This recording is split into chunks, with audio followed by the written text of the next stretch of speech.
It is my pleasure to call to order the Thursday, December 9th, 2021 meeting of the Board of Commissioners of Abington Township.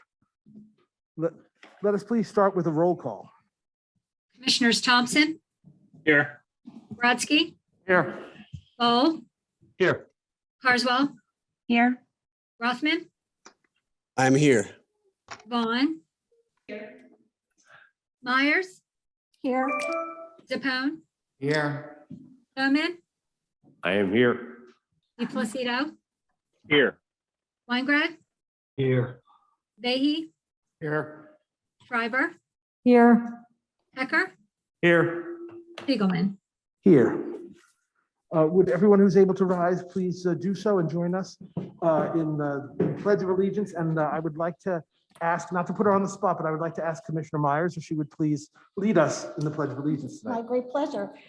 I pledge allegiance to the flag of the United States of America and to the republic for which it stands, one nation, under God, indivisible, with liberty and justice for all.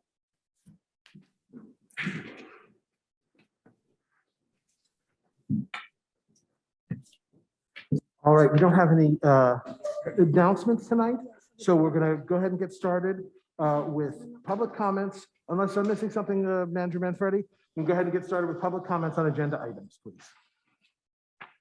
Let us start with, we're going to start with folks who are in the room, and then we'll go to the folks who are participating via Zoom.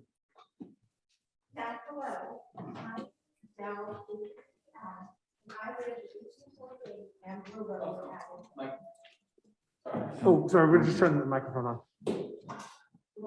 Again, with my address. If you'd like to, and we, and if Okay. someone who's ever doing the timer could attend to that. All right, my name is Adele Cubell, and I live at 1848 Ambler Road in Abington, PA.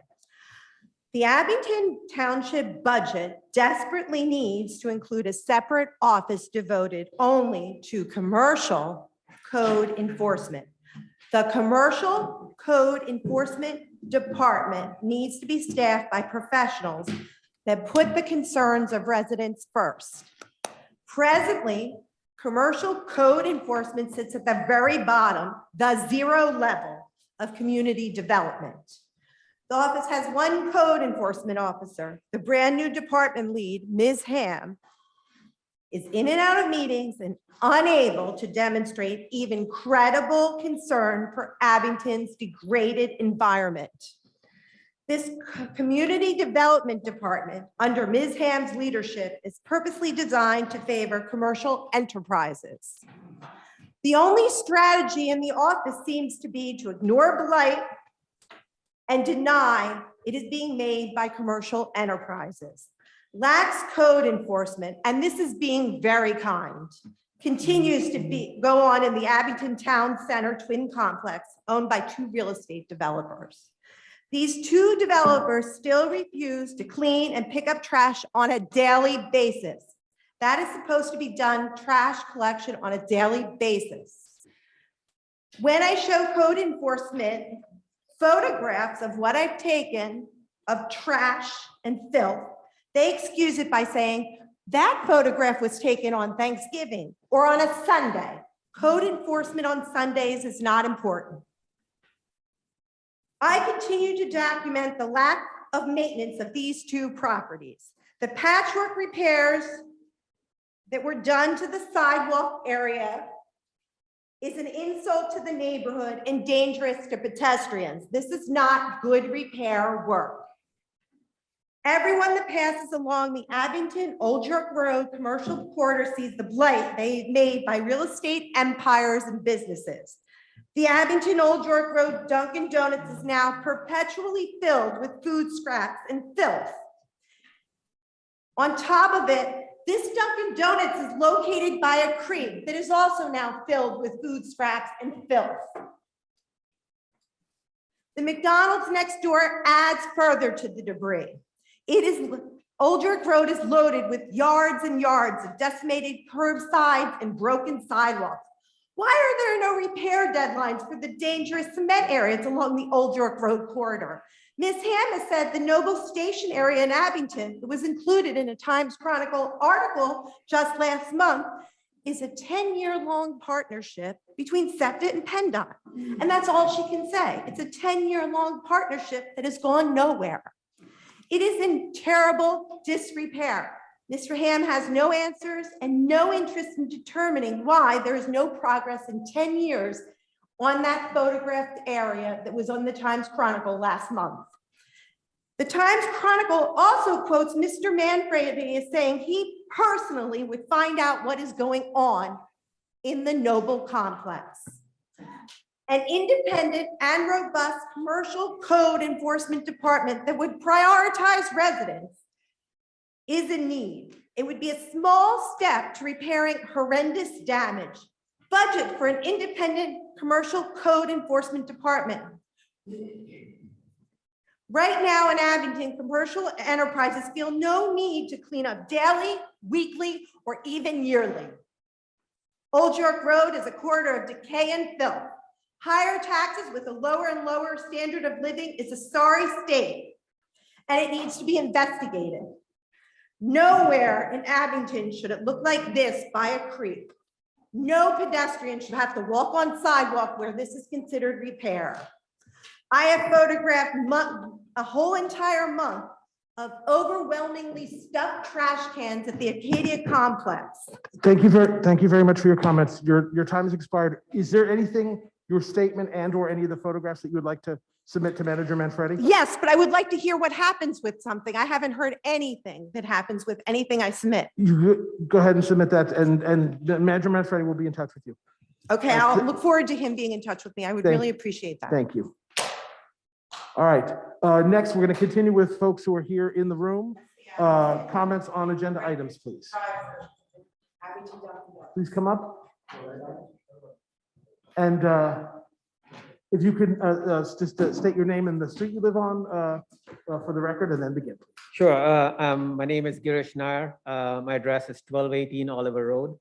I'm here to talk about what you've listed as pending unfinished business for the Minor Associates property at 1235 Minor Road. I don't have any prepared statement. I'm just here to convey my anger at how I perceive the township has treated the neighbors in that location. What I'm really concerned about is that the locals, the neighbors in that area had to do the groundwork, the investigation, the detective work around what was going on. So my involvement in this process was sometime this year is when I first got notified about it. The plans were approved in 2017, and I hear people, and some of the neighbors didn't get the opportunity, or they didn't realize that this was the point where they had to raise their hand and talk about a plan development later down the line, down the agenda. So like they didn't stand up and they didn't get counted, but that was approved. The biggest concerns that we have are given that the lot is at an extremely high height. The contractors have noted in the plans that bedrock is at a high level, which means the land is not porous. The water is going to flow out. A lot of the initial plans were around putting like 12 rain gardens and like an underground system or a cistern that under the roadway that would collect the storm water. What we found this year as a result of the neighbors pushing was that Pennoni Engineering was contracted to go out, do a site review, and they came back in April, sometime in April of this year, with a review document and a markup. Since I was not involved in that review with Pennoni at that point in time, I did request Mr. Manfredi and Pennoni to set up a meeting with us. And they did set up a meeting with us where they showed us the plan document and certain markups. At that point, and all the way since the start of the year, the local neighbors were under the assumption that this engineering review and the markups would be sufficient to protect our property. What I realized in the last week of November, after I emailed the developer, was that he claims that he is not aware of this review. He claimed that he is not aware of the recommendations from this review. And then when we looked at the actual settlement agreement that you're voting on today, we see none of these markups out there. So We want to know what is going on, where was the ball dropped, and what can be done about it. We'd really like you to vote no for that settlement procedure, based on the fact that we don't have the right information. By the way, I see Tara on the call. Our right to know document for this particular Benoni document was only approved like 3 minutes back. Sorry, 3 minutes before 5. So, and in that right to know document, the right to find the plan was rejected. They said it is copyrighted material. We got something from the Benoni document, but not the actual markup. Your time expired, but thank you very much for your comments. Yeah, Carol, if you want to go, sir, and actually just wait right there. You'll go to, oh, Carol, go ahead. I won't be 3 minutes, that's for sure. You're a woman of few words. I guess, yeah. You need my name and address, Carol I Gillespie. really do. 354 Roberts Avenue, Glenside, Pennsylvania. I'm just here really to congratulate Peggy Myers on her 24 years of service. I know she will be missed. Her wisdom, her knowledge of this township. I hope people will take some of that with them and keep Peggy. I'll keep you in my prayers, Peggy. And I'm 24 years. God bless you. That's really something. I think you started with Mike. Did you start with Mike? Wow. So congratulations, and I really wish you the best. Okay, Peg? Thank you for your service to the citizens of Abington. That's it. You can try to make sure she's gonna be crying the entire time. Carol, thank you so much. And it meant the world to me to work with Mike as well. Sir, thank you for your patience, by the way. No problem at all. Commissioners, my name is Stephen Moss. My address is 1226 Oliver Road. I'm here on the matter of 1235 Minell Road, or 11, whatever it is, 1135. I was here last month. I made it very clear, or I tried to my best, that the home number 3, there's 6 homes. Home number 3 is going to be 15 feet from my property line to the back of the house. The view that I have is a beautiful view right now, but if they build this house, this is going to take up more than half of my view of my backyard and only be 15 feet from my property line. These homes, as O'Malley Court, are like 35 feet plus. It's a monster. It's going to take away the value of my house. It's only 15 feet is nothing. It's probably from me to Mr. Spiegelman. And we've tried to work with the builder. He sent me a text. We were supposed to meet again. That's why it was postponed last month. And he said, hi, I'm available so-and-so day and time. I didn't even know who it was. I didn't even return the text. And then it was sent again. I was in Mass. And I said, listen, I don't know who this is. You're not in my contacts. And he said, this is Steve. But then we couldn't get a time with the other neighbors because he wanted to have a time that, they're at work. But all I can do is just plead, please do not let this go through. If there's some sort of loophole, I know this was approved. And as Girish was saying, there was a meeting before in 17, and we didn't get a chance to speak. So we thought, or you spoke at the end, I think it was. And then when they had the meeting where you had to actually vote for it, we didn't speak. No one got up to oppose this. All these neighbors that are behind me, back against the back wall, were opposed to these buildings or homes then, and they're certainly opposed to them now. And we didn't get a chance to voice our opinions before the actual vote. And again, I do know that this is passed. If there is some sort of loophole, the only compromise I could ask that the builder would make is just put the home, I don't know how long it is, say it's 30 feet long. Just put 15 feet on my property and then 15 feet, or just move back half, whatever it is.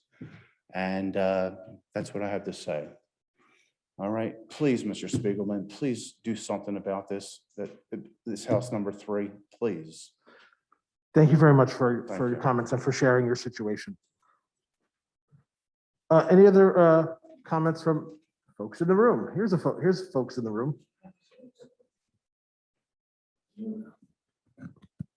Good evening. My name is Richard Gagonisi from 1074 Beverly Road in Jenkintown, PA, Ward 3. I have a letter here that the president of PAL has written to Peggy, addressing it to Mr. Spiegelman, President of the Board of Commissioners. Dear Mr. Spiegelman, I would like to thank Peggy Myers for all that she has done during her 20+ years in the Board of Commissioners. Her philosophy of being of service to the residents and businesses of the township has been remarkable and the reason for her board longevity. Equally as important is her work with Abington PAL. Peggy has worked tirelessly to make sure our township youth have safe and welcoming facility that mentors and encourages the kids' personal growth. In this way, Peggy has touched the lives of countless Abington kids. Thank you, Peggy, for all you do. Sincerely, Eric M. Sussman, President of PAL. I just want to echo Eric's words. You've been a great friend of PAL, Abington Police, the Abington Fire Department. You've done the 24 years of public service. I know your residents appreciate everything you've done in your ward and across the township because you've been involved in when McKinley Fire Company was having their issues, you were part of that, bringing that back and making that safe for our community. So I want to thank you for that. I want to thank you for your service. As with Carol, we will pray for you and good luck. Thank you. Thank you. Thank you, Richard. Rich, next time you should start with spoiler alert. I was going to read that same letter that you took away my material, but the sentiment is broadly shared. Eric had asked me to come read it, so And if he asked I me could, too, if so I you couldn't get beat me here, to it. if I couldn't get her, he wanted me to make sure that I did. I think the sentiment is universal. Thank you, Rich. Thank you very much. All right, we're going to continue with folks who are here in the room, and then again, just for everyone on Zoom, then we're going to get to the folks who are joining us via Zoom. Hello, everyone. I'm Mike McLernan from 1234 Oliver Road. I'd like to speak on behalf of the building that's going to be built behind my house at 1235 Minot Road. First, I'd like to thank Commissioner Myers on behalf of June Meadows. Thank you very much for your service. Thank you. To continue, I would like to add the fact that we kept trying to get the point across to everybody that there's revisions that were suggested by Pannoni. We were steered towards Pannoni from Mr. Manfredi to speak with Pannoni, the engineer, to assure us that this stormwater system was going to hold up. We did, and it seems like their suggestions that they had spoken with to be revised were never added to this agreement here, which is pretty much add a couple trees and spoke of the homeowners association, which was to be created, but there was nothing written responsible for the homeowners association, what they were responsible for in this agreement here. So I guess that's still out there. I'm not sure if there's a copy of that at all. Getting back on track here, I wanted to, sorry, I'm kind of No, take your time. upset about this, but I just want to ask everybody, I know we asked for more time before, and it just doesn't seem like anything was resolved. And if this is approved tonight, none of those changes that Pannoni had suggested or recommended are going to be done. And my property's right in the back. It's on Pannoni's report, that on the lowest ground from where the water is going to run down from all 6 houses. So I just would feel more safe, that you just deny this agreement and have something else written up. Thank you very much. Thank you very much for comments and for sharing your perspective on the Minot Road situation.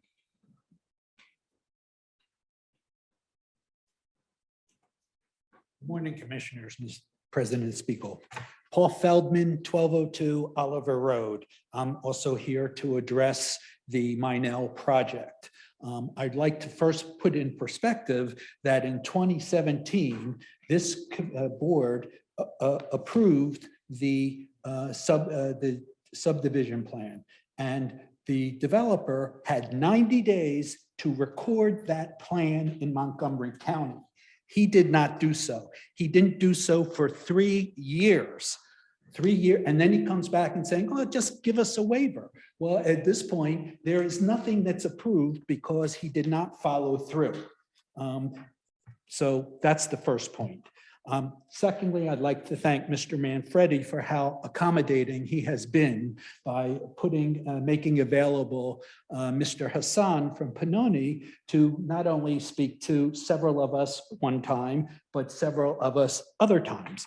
And basically, as you heard, that he made suggestions that he felt would protect our neighborhood, Oliver Road, because basically the lot it sits above us and it's going to all drop into our backyards. I'm basically behind number 4, the 4th house. And basically he wanted to extend a wall to prevent this from coming over to us on the east side. Mr. Kozlowski, who's the developer, has no knowledge of that, has no plans, everything's been approved, and this is nonsense. And this board, this township paid for the report. And basically to not have his suggestions incorporated is just ridiculous. I mean, why do you have an engineer? Also, I have a letter here from Mr. Hassan that basically is to Mr. Manfredi dated April 30, 2021, that says that the water tank that's proposed to be right underneath the road is a bad idea. It's a bad idea because it's going to break down. We all know it. It's just whether or not we'll be living here when that happens. This board knows it too, because you negotiated to basically not be responsible for that. And that is really ridiculous. So you're approving something that Mr. Hassan has said is a bad idea. And the only reason this is happening is because this guy wants to jam as many houses onto that property as possible. And what really should be happening is you should send him back to the drawing board. You should tell him that having a tank underneath the roadway is a bad idea and that he should have less houses. That's what should happen right here. And for you to, and I also want to say that the news from Mill Creek, Washington, they had the exact same thing when their tank broke down. First, they had a contract that was for about $460,000 to basically analyze the problem. And then to fix the problem, $750,000. Mill Creek, Washington. Now, I ask you, is this homeowners association going to even be able to come up with anything when that breaks down or when the water flows over? Come on. Mr. Feldman, thank you for your comments. Your time has actually expired, but thank you very much for your comments. All right. We're going to continue on with folks here in the room, and then again, we'll move on to the folks joining us via Zoom. Hello again, my name is Dino Dietrich. I'm one of the neighbors on Minell Road, directly next door to this project. There's 4 or 5 other neighbors on my street couldn't make it tonight, so I'm representing the neighbors on Minell. We are, just want to say again, in disagreement with this property. 90% of our houses are split level, 1-car garages. These houses, just like the ones that were built on Molly Court, are pretty much 3 stories. There's like, it looks like finished attics with windows, massive mini mansions that are being built in between 1-car garage split level houses in our area. It does not fit, it is not appropriate, and nobody in our neighborhood wants this. So hopefully you guys take that into consideration. I'd like to thank Mr. Ken Bratsky and Mr. Manfredi for their help the last couple of months in getting us answers to certain questions. So thank you again for your service, guys. Thank you, Mr. Dittrey.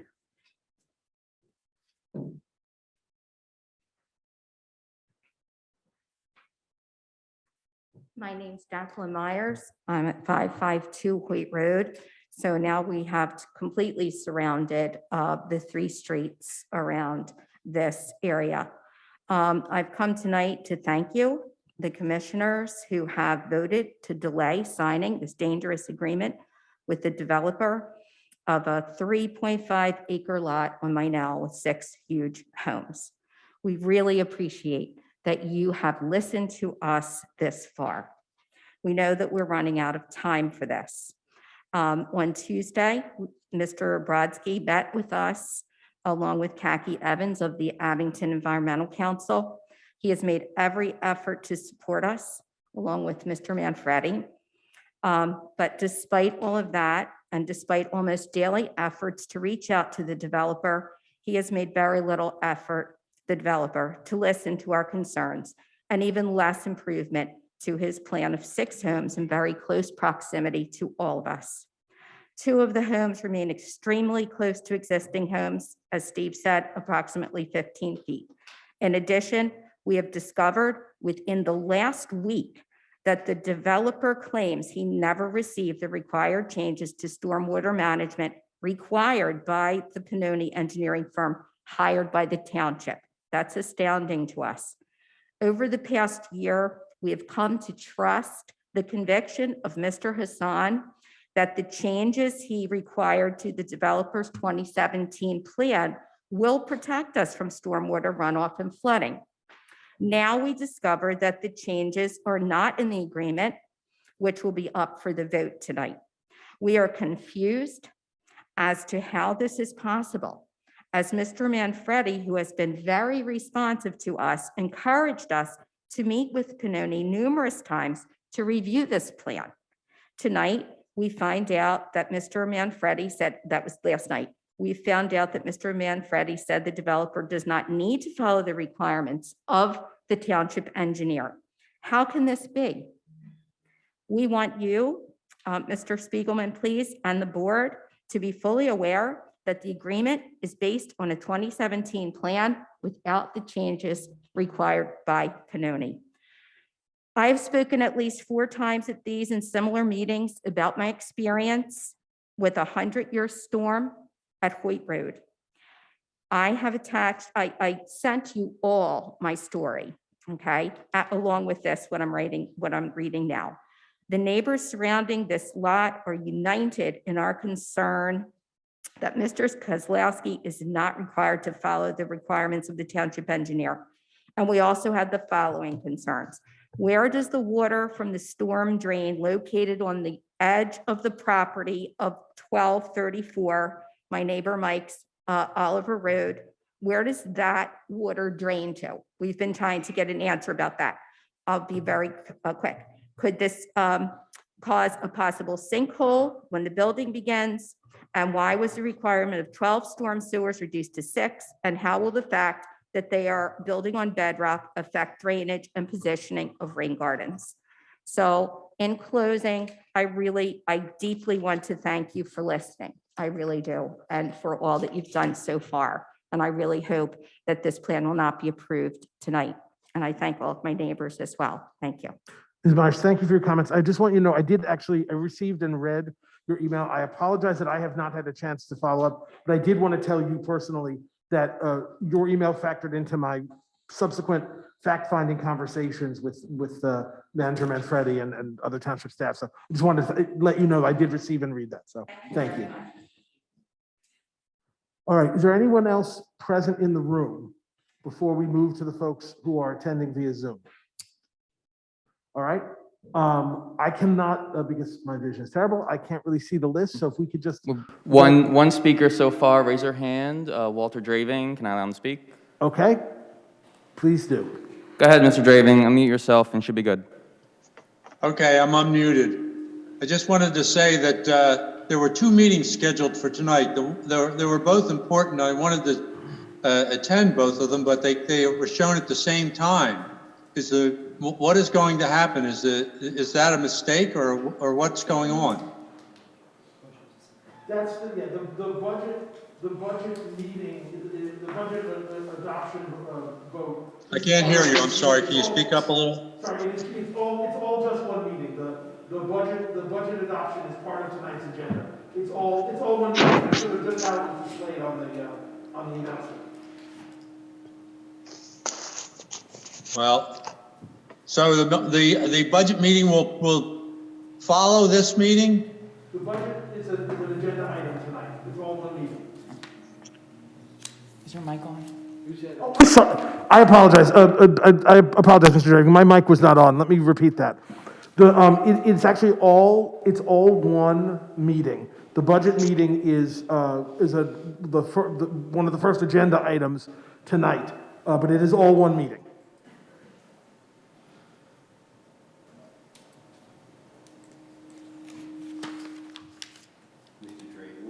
Can you hear me, Mr. Draven? I think we might have lost him. All right, well, let us, Oh, okay, he's back. okay. Mr. Draven, can you hear? Yes, just a second. Okay. Yes, I can, All right, I'm gonna repeat because I realized my mic was off for a little bit, so you might not have heard this. It's all one meeting. The budget is an agenda item on tonight's meeting. It's all one meeting. Budget and the policy is both on the schedule. are the budget and the policy both on the schedule tonight? Yes, they are agenda items tonight. So they will be part of this meeting that we're attending right now? Correct. Okay, well, that would have been nice if that. So does a person get to speak for just 3 minutes for all of the meetings? Yes, 3 minutes for agenda items, and those are agenda items. It's all one So meeting. 3 minutes for agenda item and 3 minutes for non-agenda items. Non-agenda items at the end. Yes, that is correct. That's not much time to talk about a budget. There's 852 pages in the budget. President Spiegelman, is this one speaker or two speakers? It's This is Walt Graven. Okay. Is that my mic making this echo, by the way? I can't tell from here, but somebody's is on and causing a little Okay. feedback. All right, it was the podium mic, never mind. All right, Mr. Draven, do you have any further comments?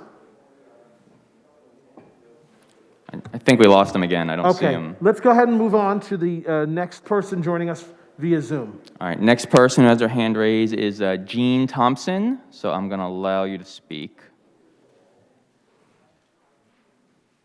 All right, please go ahead, beginning with your name and the street you live on. Unmute your device, please.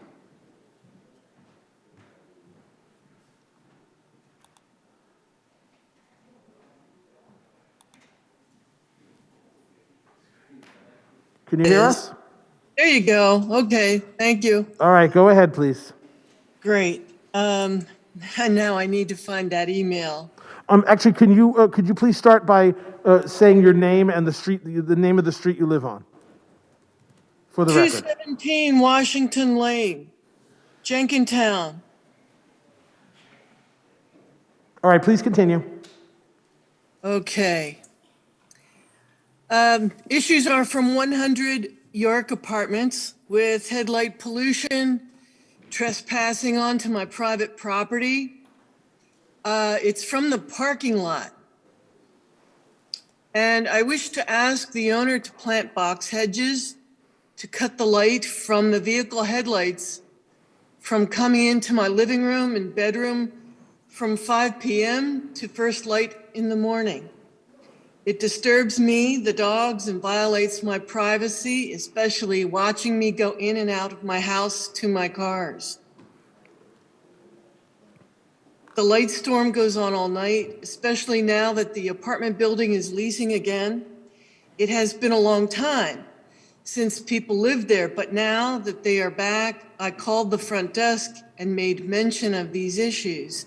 The front desk does not want to get involved. My dog's barking, my privacy is invaded. For example, last night, over 30 minutes, a car had their high beams on my property, and I had to go over and ask them to turn off their headlights. This has happened 3 times now with different people. I'm afraid to get out of my car to go into my front door in case someone is looking to rob me or beat me up. The second issue is that vehicles continue to cut through that parking lot on Washington Lane and Township line to cut the traffic light. And the high beams and low beams scanning my living room and bedroom walls. This should be illegal that they cut through the parking lot. They used to have a chain across the driveway to stop this activity. Again, I need the building inspector in Abington for this issue to contact the owner. I do have the owner's address to send a letter certified to mention the same items. 100 York Apartments has been empty for about 10 years, so I never noticed before until now the apartment building is leasing again and is filling up. Thank you. Go ahead. I'm sorry. Go ahead. No, were you finished? Yes. Okay, thank you, Ms. Thompson. Commissioner Weingrad and Township staff will be in touch with you regarding those issues. So Ms. thank you. Thompson, if I could chime in. Oh, Ms. Thompson, Commissioner Weingrad, yes, please. Thank you. Ms. Thompson, I just saw your email. I'll be in touch with you after this meeting. I assume it's going to go late tonight, but by tomorrow, we'll talk with Township staff and try to help you out, okay? Thank you very much, Commissioner Weingrad. All right, Nathan, who's next? with their hand Next up? speaker is Laura Lehman. I'm Okay. gonna, Miss Lehman, go ahead, unmute your device, please. Laura Lehman, and yes, I'm a resident of the township, and I am stupefied here that did you just tell my husband that there are 3 minutes literally to do an 856-page budget and also a 23-page speaking rights? Is that what you're telling us? Yes. You know that's illegal, right? You know that the Sunshine Law says that you need a reasonable time to speak, and that would not be reasonable to have 1.5 minutes to speak on an 856-page budget. You know that, right?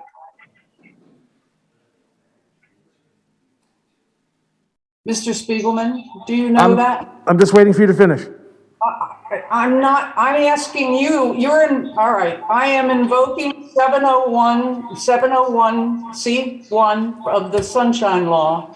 I'm sorry, 710. Sunshine Law, starting now.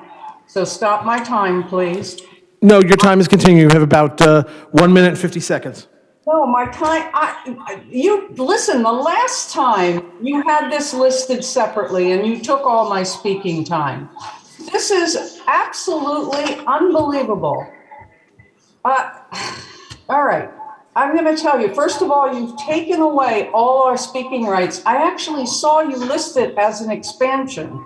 You took away the open speaking rights as well as several other things that you literally seem not to, that we are back to back in 5-hour meetings going until 11 o'clock.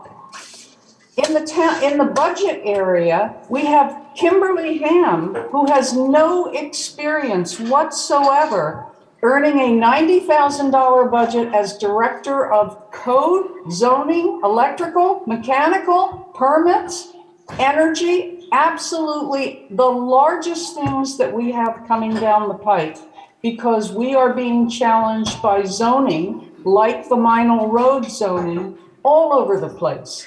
And we need people who know their stuff, not young girls that can be pushed around by the next developer that comes in. And we already had who bullied, and there's a whistleblower suit that's finishing now.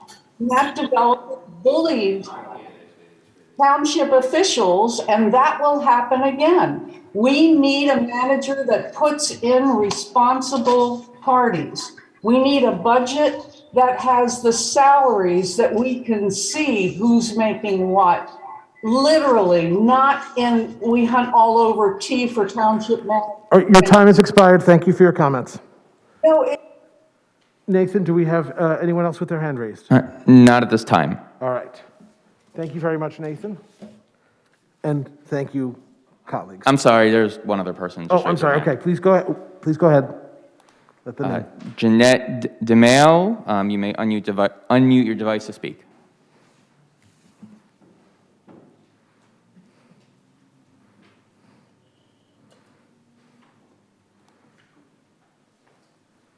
Ms. DeMayo, can you hear us? Okay, I have it now. Thank you. Can you hear me? Yes, we can. Okay. Anyway, just a couple of comments. I've been sitting here so far. I apologize. I'm just going to interrupt you very briefly. Could you please just, for the record, state your name and the street you Oh, live on and yes, then continue? Jeanette DeMayo, 717 Martin Road. Thank you. Anyway, yes, I've been listening to these comments and it just seems that the common denominator here seems to be that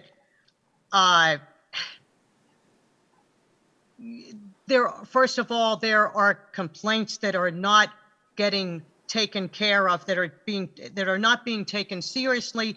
They're not being dealt with. So I imagine that has to do with the people, Ms. Ham and others who are handling these situations. Lack of communications, whether it's accidental or deliberate, and sometimes I have my doubts about whether it's accidental, okay? This heavy push toward, number one, I agree with Ms. Lehman and others, this is just too little time to be talking, giving 3 minutes on a budget that is going to raise taxes 22%. Most of us cannot afford that, okay? I have medical issues right now. My husband and I are close to retirement. Other families have children in school. I mean, and it just seems that most of this is geared toward pushing real estate ventures that really are going to cause more harm than good and also cost more money to the taxpayers than profits for the township. And it's just frustrating watching this whole scenario. I'm calling it a scenario unfold because I don't believe that most of the people in the township right now even have any idea of what's going on with all of this. There's very little communication, and I'm very upset about it. My husband and I moved here in 2014, and I never expected to see what I'm seeing now here in Abington Township. Where I have lived before, people argued with each other and everything, but there wasn't anything hidden, okay? I don't like what's going on here, and I don't think that some of you may appreciate the comments that I'm saying, but I think we have to be more honest with the people in the township, the taxpayers, and I think we need to favor the taxpayers over the real estate developers that come in if they're not giving us the right products or doing their jobs properly. Thank you. Thank you for your comments, Mr. Mayo.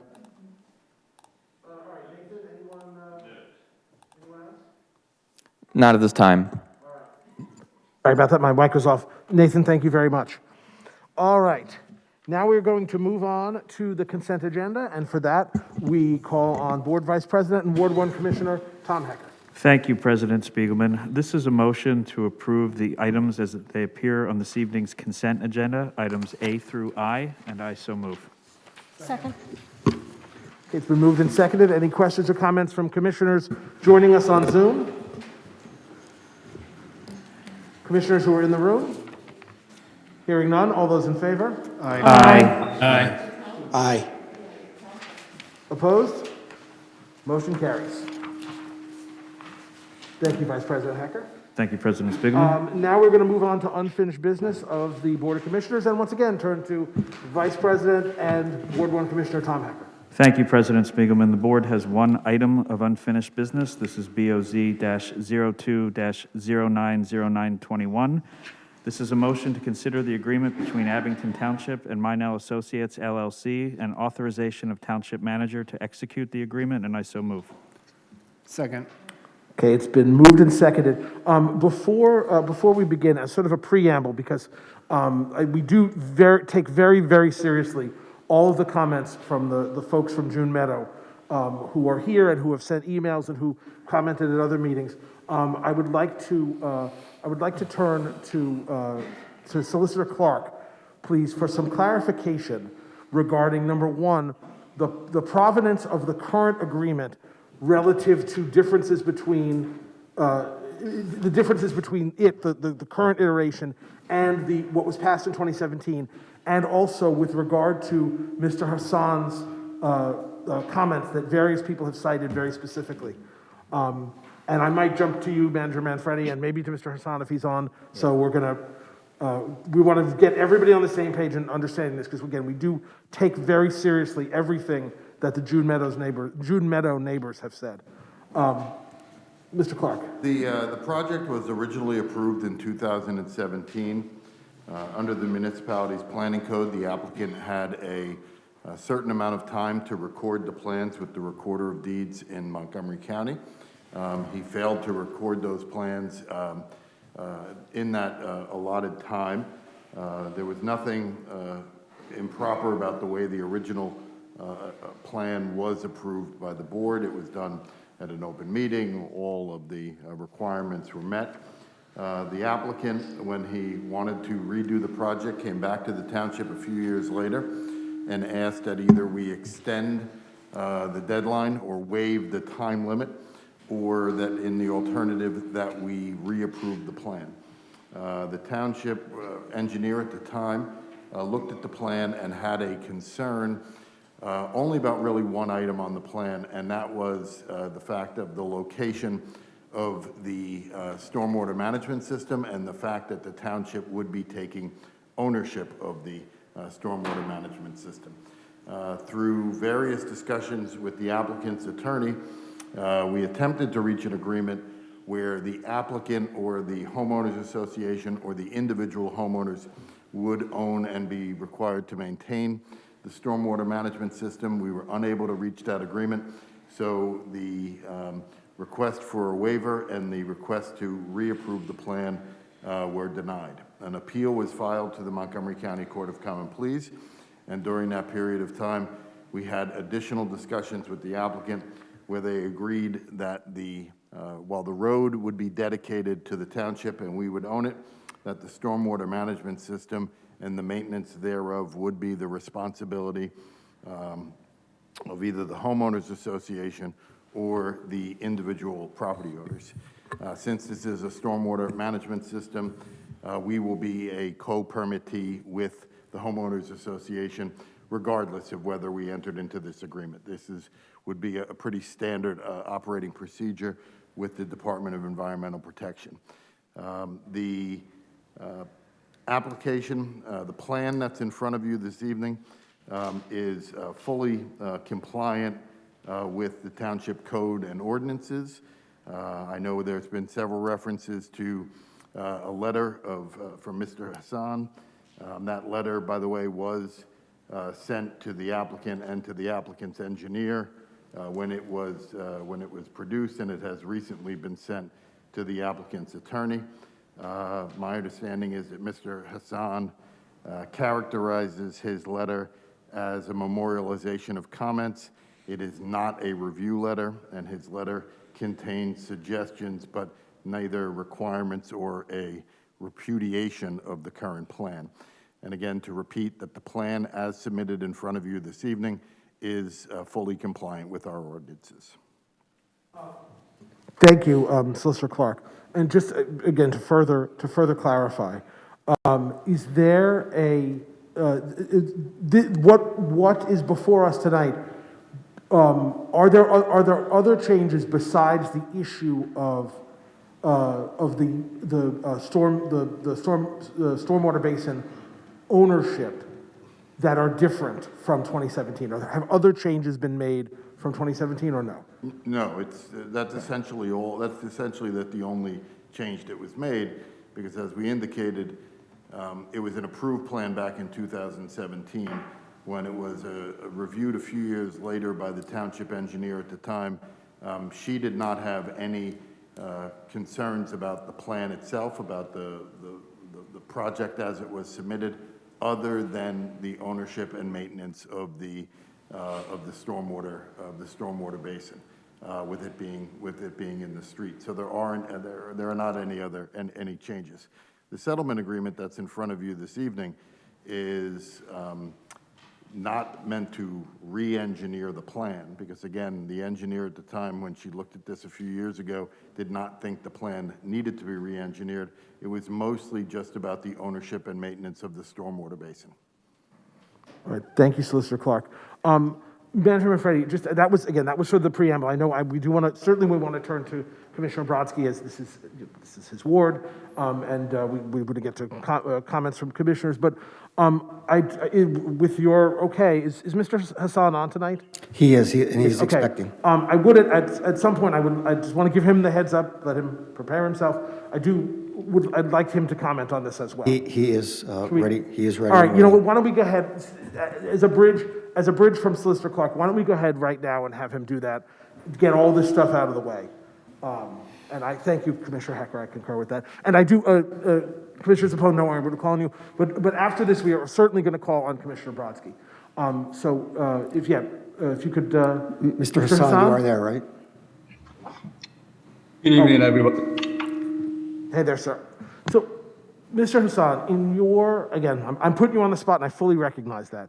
But I mean, of ultimate concern here, I think to the neighbors, I'm not, by no means am I speaking for the folks in June Meadows, but I think we as commissioners hearing their concerns, are you concerned that what is before us, separate from the additional comments you made in that, I believe Solicitor Clark called it a memorialization of comments, separate from that, the plan as put before us, are you concerned that this puts them, their properties, their safety with regard to anything pertaining to stormwater, 100-year storms, et cetera, in jeopardy?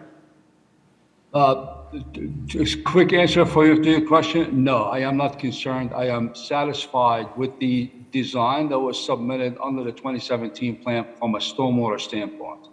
The stormwater system that was submitted to the township is adequate and it meets the requirements, and it is designed to accommodate up to 100-year storm events. And does it, I know, I mean, the spirit, from the time that we first it was incumbent upon us to pass the MS4 requirements, one of the things we were told, and we hear a lot, is the MS4 requirements are about making, when you develop something, whether it's you're tearing down a field or a forest, or you're redeveloping, it has to be better than, the stormwater management has to be better than whatever the stormwater management was there. Are you satisfied that that is the case? I am satisfied. If I may just elaborate just a little bit, because first of all, I had the pleasure of speaking with a lot of the residents, and one comment was made. I just want to put their mind at ease from a stormwater standpoint. Right now, it is correct. A resident made comment as to the fact there is existence of rock. The rock is not deep on the site, but I believe within 10 inches or so from the surface, you hit rock. What this stormwater system is doing is, right now, the stormwater is not controlled on the site. The stormwater system is going to promote and introduce amended soils. What that means is the rock is going to be taken out, good absorbing soils are going to be placed in the basin, and the uncontrolled stormwater that was leaving the site is going to be contained within the site as part of the stormwater system. So there's assurance there that this system is adequate and will accommodate what's going to be coming into the site. Thank you, Mr. Hassan. I think, I know we're going to have questions and comments from commissioners, but I know for me, you've gone a long way in clearing up some confusion, so thank you very much for that. All right, now again, with all that preamble material out of the way, certainly we're going to turn to Commissioner Brodsky, as this is his ward. I know he's been meeting extensively with the neighbors. The first comment is yours, Commissioner Brodsky. Thank you, Spiegelman. So I'm going to keep this brief, and with everybody's permission, I took my mask off so I can be heard. There have been extensive discussions, reviews. The matter's been discussed at length by various people involved in the matter. And the residents, the folks who have sent me here in the first place, have made their intention and their desire clear. And I believe it to be the better decision to support that. There's three options that can happen here. Option number one, what's before the board can be denied. Option number two, the board can approve what's before them. Or number three, everybody can say, let's try and further discuss this and work this out. I'm a proponent of amicable resolutions, but I'm not sure that that's going to be the case in this particular scenario, except for the fact that the neighbors have made it clear what their intent and what their desire is.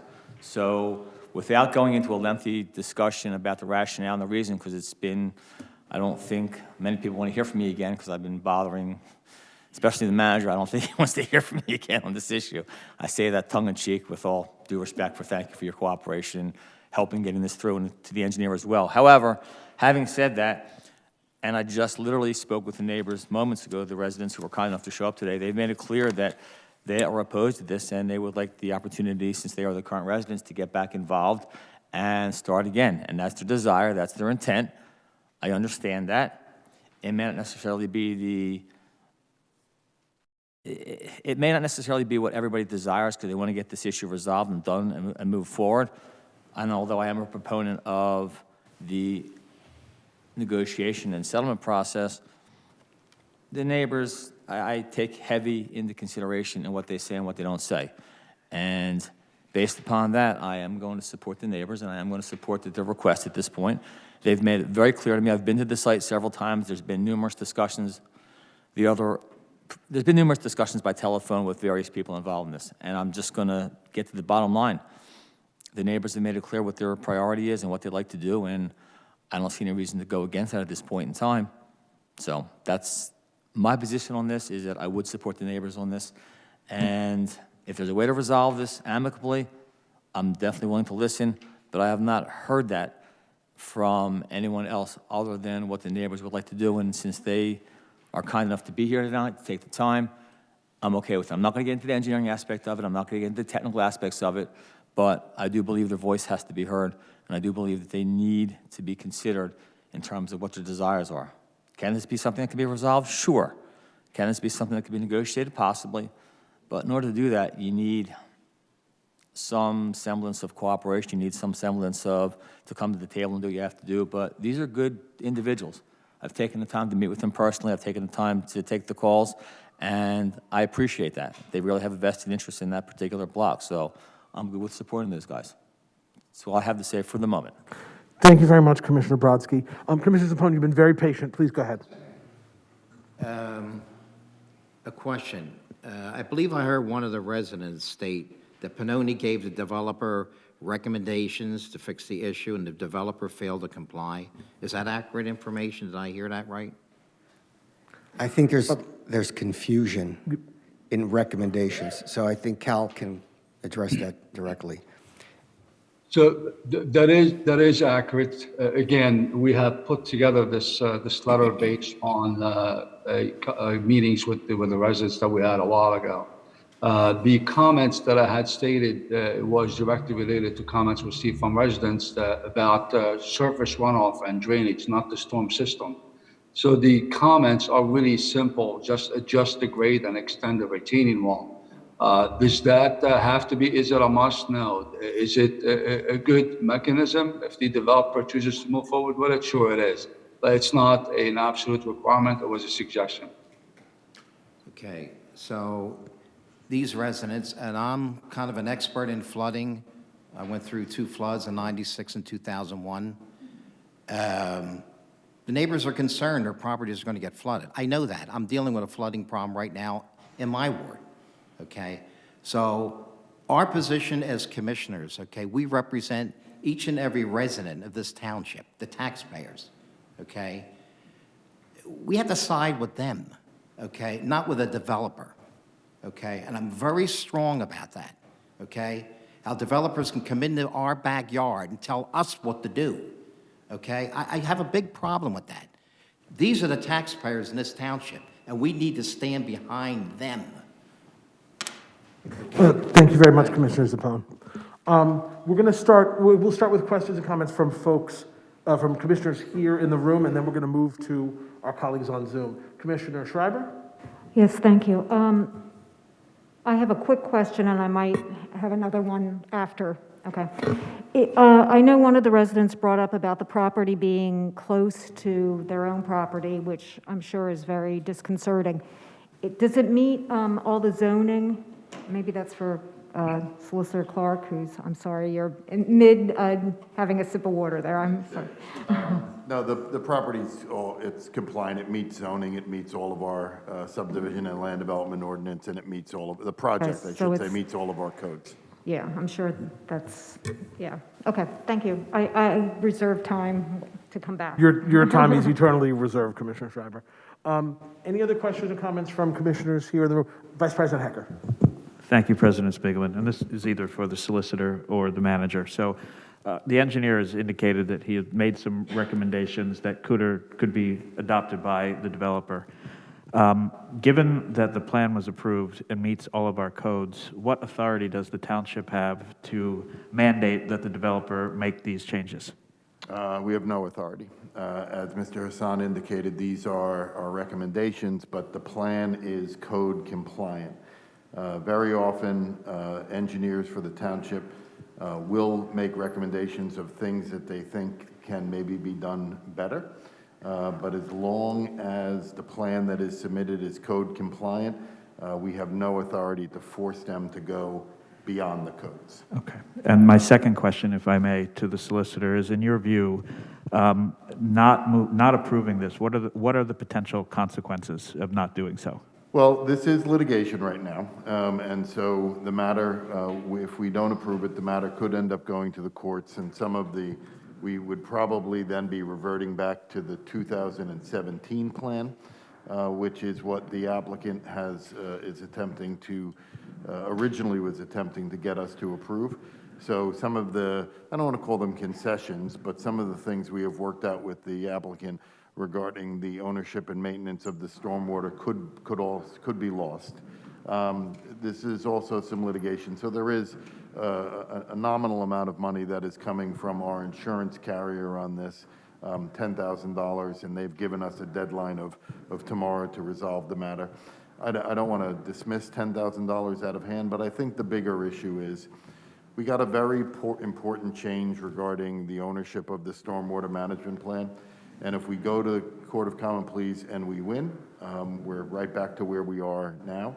If we go to Court of Common Pleas and we lose, then that change regarding the ownership of the stormwater system goes back to the way it was in 2017. I think that's the bigger issue. Okay. Thank you, Solicitor Clark.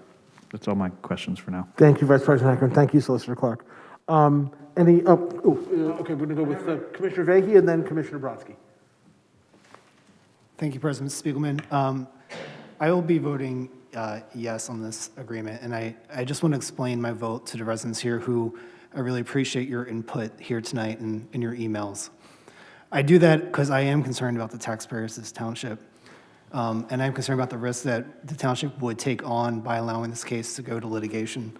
The cost to the township and our, to pay for those fees and anything else that may happen as a result. I'm also concerned that we will lose the improvements to the plan that we've been able to achieve through these negotiations. So I don't take this vote lightly. I do appreciate your concerns, but I'm very concerned about the substantial downside to proceeding litigation and losing. So I just want you to understand why I am saying yes tonight. Thank you, Commissioner Vahey. Commissioner Brodsky? Thanks, President Spiegelman. So the question really needs to be asked, and I'm just going to say this bluntly. You have a balancing act to address here, a balancing act of a developer versus the balancing act of the existing residents here. And I think the overriding question that really needs to be asked, or at least considered, what's in the best interests of the immediate residents here? Is it all one-sided? Is it all the other side? Is it something in between? These 6 folks are just representative of the community, and they took the time and effort to actually come out and sit and express their voice and express their concerns about that. And I have to appreciate that, and I have to think that absent any negotiations or absent any further cooperation, I think I've heard this by the residents, and correct me if I'm wrong, that they've made the effort more so than they probably would have otherwise for another issues or different issues. But what's in the best interest of the existing residents at this point in time? You have a development, it's been approved, but you also have immediate residents here who have taken the time. I don't know what happened in 2017 because I wasn't on the board at that point in time when this came through, But what is in the best interest of the folks that are sitting against the back wall at this point? What do we think at this point? You have three options. Option number one is you can say yes. Option number two is you can say no. Option number three, as with anything, is you can always try and further negotiate or attempt to negotiate at this point. But these folks are good folks. It's a nice block. I've been there many times, and it's a nice block. And I'm not saying that the development isn't going to go there, but where's the working with the residents? Where's the working with the folks that are there that actually took the time and effort to do this at this point in time? You know, and there's also, I think, I want to focus in on something, just previous comments that were made, the use of the words suggestions versus requirements. To me, suggestions, discretionary, requirements, mandatory, but I think that those words get used interchangeably a little bit too often and without lack of consideration to what's in the best interests of the existing residents at this time. So the board's going to use its judgment, and people are going to vote how they're going to vote at this point in time, and I understand that. But at the end of the day, I've got to talk to the folks at the back end of the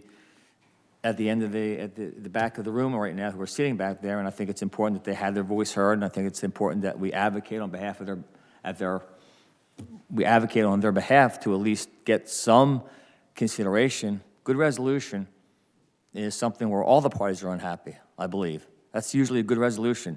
Residents are going to be unhappy, the developer's going to be unhappy, but that's a good resolution. Does a yes or no vote accomplish that tonight? Does a yes or no vote say one thing versus the other? You've got two opposite sides. You've got oppositional, what the developer wants to do, what the residents want to do. Somewhere in the middle, which is going to make everybody unhappy, is going to be a good resolution. Why doesn't that get achieved? The yes or no vote doesn't necessarily achieve that at this point, but if it has to come down to that's where it's going to get, and that's all you have is a yes or no vote, then I'm going to jump behind the residents. Why not? Because they deserve it, and those are the folks that put us here, and those are the folks that, it's a consideration, it's a balancing act, and I believe that they deserve the support for that. So what is in the best interest of these immediate residents? What is in the best interest of the folks from Minot Road? That's the question that really has to be considered as an overriding concern. So I'm going to jump off of that thought process and take into consideration what the residents who took the time to come out tonight and voice their opinions, take that into consideration and what can and can't be done. There are options here, but since we're faced with a yes or no vote, we'll see what happens. Thank you, Commissioner Brodsky. Commissioner Schreiber. Thank you. I just wanted to address some of the comments that I've heard from my fellow commissioners and also the experts in the room, as well as the residents. And I know this is tough. I really do. And it's been going on for quite a long time. And, you know, month after month, I've heard my colleague, Commissioner Brodsky, and has talked to me many times about his working with all of you and his angst about this. It has come back to us, though, as you know, several times, been pushed back. I hear what he's saying right now about maybe there's a compromise, but we've been hearing that month after month, and I don't know that there is a compromise that's going to, and if it couldn't be accomplished after the vote tonight. I am concerned, as Commissioner Vahey said, about the possible consequences that might make it worse for all of you. And so not only do I want to, protect all of the residents in the township, but also if the stormwater is worse, we don't want the conditions to be worse. So to go back to the 2017 agreement, potentially, it might not happen, is not a good option here. And the possible costs as well, of course. So because our experts say that there is not a downside with the stormwater, we have to go with our own experts, I believe, which doesn't mean that I don't understand all of the work that's been put into this and, all of the meetings. And I'm hoping that maybe even if it does get voted on tonight and it's a positive vote to move forward, that maybe the developer will still be willing, and I hope this is true, to work with the neighbors and the ward commissioner to even, further the suggestions even more. That would be wonderful, and I hope that's the outcome. Thank you very much, Commissioner Schreiber. Are there any other questions or comments from commissioners who are here in the room? And now we're going to turn to our colleagues on Zoom. Again, I can't really see. Commissioner DePlacido and Commissioner Rothman had his hand up earlier. Okay, let's start with Commissioner DePlacido, and then we'll go to Commissioner Rothman. Thank you, Commissioner Spiegelman. I'm pretty sure the answer to this is yes, because I believe Commissioner Schreiber asked the question again, but I just want to clarify one more time for myself. So the new stormwater retention system that is now in the plans, this is actually going to reduce the amount of stormwater, correct? Correct. And I guess that'd be for Kai, I'm sorry. Correct. Correct. Okay. Thank you. Thank you. Thank you, Commissioner DePlacido. Now we're going to go to Commissioner Rothman. Thank you, President Spiegelman. I actually, my questions have been answered. I do want to share the sentiment that this is incredibly difficult to make decisions on things like this.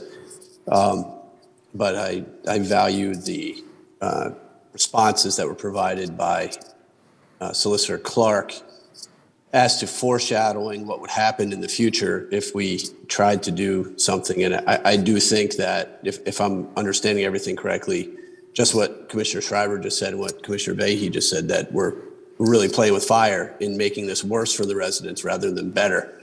And that really terrifies me. But thank you. Thank you, Commissioner Rothman. Do we have anyone else of our? Yeah, Commissioner Bowl has his hand up. Oh, okay, Commissioner Bowl, please, go ahead. Thank you, President Spiegelman. I had a question. I don't know, Solicitor Clark, if this is for you or the manager. It's around recourse of the neighbors should this be approved relevant to the specific site locations of homes. For instance, is it fait accompli that if the plan is approved, house 3 will be 15 feet away from the neighbor who shared his comments earlier? Are there adjustments to the specific site locations that could be made through ongoing negotiations, or what's the prevailing thought there? If this settlement agreement is approved this evening, that will, in essence, approve the plan. Once that plan is approved, we go back to where we were 5 years ago, and that is that the applicant has to get all of his permits and everything else in place, and then he needs to record the plan. Once the applicant records the plan, any modification from that plan, other than very, very minor technical modifications, would require an amended final plan. So if the applicant were to record this plan that you're approving, if you vote tonight to sign this settlement, to execute this settlement agreement, then any significant change would require him to return to the board for an amended final plan, which would start a whole series of reviews once again from all of the township engineer and everyone else who would be reviewing this project, the zoning officer and the engineer. Yeah. Okay. Thank you for that. I don't want to speak for my fellow commissioners, but I think what I'm hearing and what I'm certainly feeling is that part of the reason that this is sort of gut-wrenching and difficult is because people have shared very passionately where they stand on this. And I think that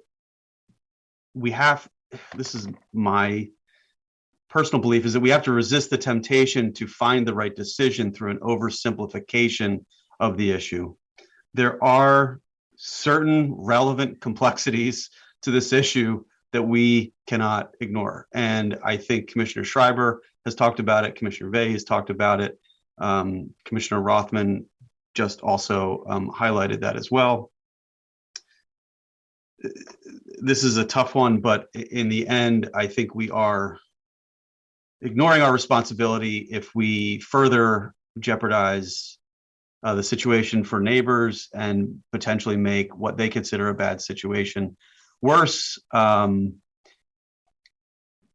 The reason that we have spent this time to get to this place is because we wanted to work through the issues to the best of our ability. And I think, as you suggested, or not suggested, but as you summarized, Solicitor Clark, we've done that with good faith to this process. So for that reason, and with empathy for the situation that the residents will be in, I will also be voting yes on this as well. Thank you. Thank you very much, Commissioner Bowl. Does anyone else have the, okay. All right, thank you Commissioner Brodsky, please. Thank you. Spiegelman, I want to just briefly follow up because there's an overriding standard here that I believe may be applicable. And I understand my fellow commissioners' positions. I understand what they think, but I've also have the residents sitting in the immediate residents sitting in the back of the room.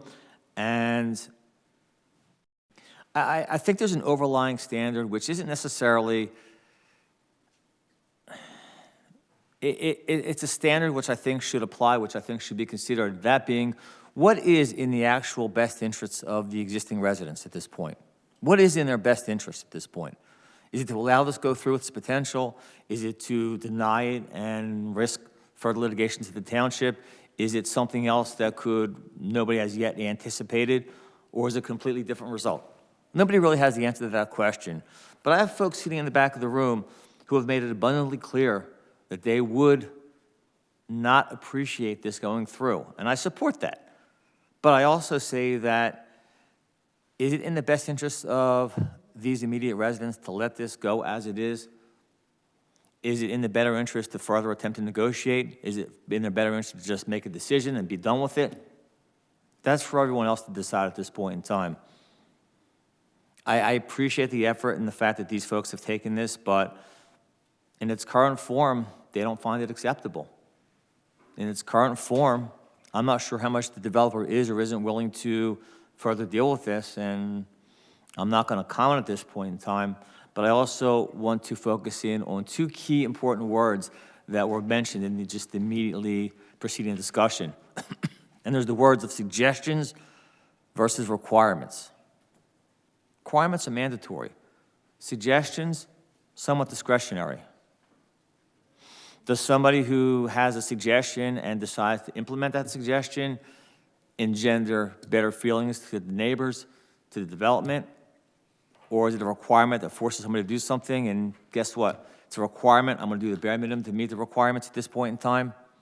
But at the end of the day, I still have to sit and talk to the folks in the back of the room and say, listen, it's a concerted effort to see what we can do to either negotiate it, and if you can't negotiate, then compromise it. If you can't compromise it, then it's a yes or no.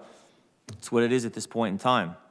None of us live there at that particular block, but I've been there many times, and I do understand their concerns because I've visited that site several times.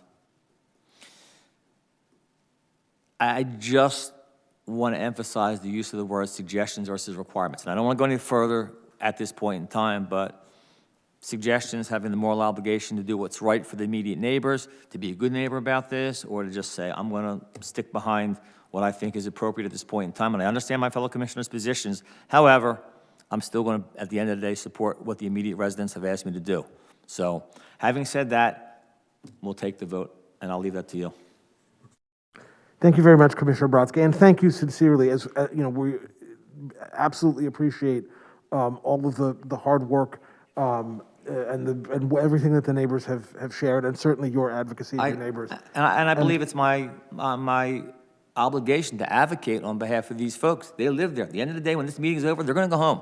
They're going to look at that empty lot. I'll drive by there tomorrow and look at that same empty lot at this point in time. But did we do the right thing? Did we actually consider the interests of the residents at this point in time? Or do we consider the interests of the developer? Or is there a compromise somewhere in between? And I think that really needs to be considered at this point in time. Again, it focuses to the words of suggestions versus requirements. And from my understanding, and I don't want to speak for the residents, but I think they did make somewhat extraordinary effort to reach out to the developer, or at least try and bring that within the realm of let's sit down and further work this out, which I think is sometimes you sit the two opposing parties across the table from each other and you sit those two people apart or those individuals apart and they make a decision. They have to live there. They're going to go home tonight. They're going to look at this. So I don't want to belabor this point, but I think the manager has his hands up. He wants to say something. Actually, well, first of all, I'm done. Thank you, Commissioner Brodsky. I do see we have some We do have some additional, I'm sorry. We do have some additional hands up from commissioners on Zoom. So I think I see Commissioner Bowl, Commissioner Weingrad. I see Commissioner Bowl, Commissioner Weingrad. Let's start with, if we could start with Commissioner Weingrad. We haven't heard from him, and then Commissioner Bowl. Thank you, President Spiegelman. I think to Commissioner Brodsky, the work you've done is absolutely incredible. I think you're representing your ward residents the best you possibly can. And I don't think that there's anything more that you could do or could have done for these residents. But the way I look at this, I mean, we're a township of rules, right? And this issue, it passed zoning, it passed all the SALDO, and as our engineer said, it's safe. So I just don't see any way at this point that we can deny this applicant's relief. I think there's a settlement agreement. I think it's time to put this. I think it's time to put this to an end, and I'm voting in support of moving the project forward.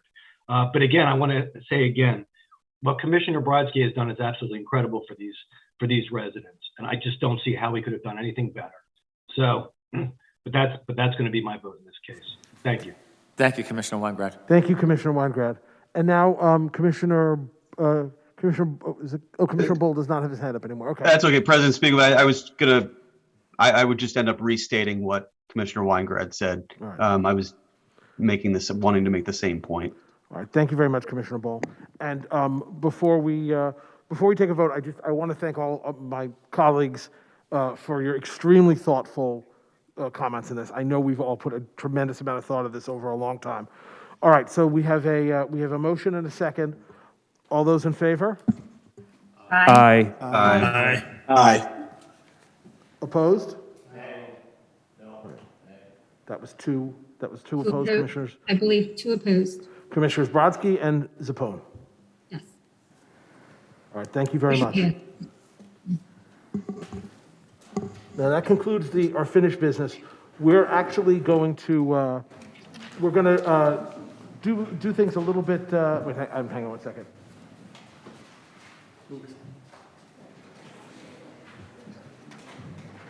We moving forward, or we? Oh, okay. All right. Okay. All right. Thank you very much. Okay. Now we are going to move on to new business, and for new business of the Board of Commissioners, we turn once again to Vice President and Ward 1 Commissioner Tom Hecker. Thank you, President Spiegelman. Our first item of new business is BOC-01-120921, and this is a motion to adopt the fiscal year 2022 annual budget and the fiscal year 2022 tax levy and appropriation ordinance number 2189, and I so move.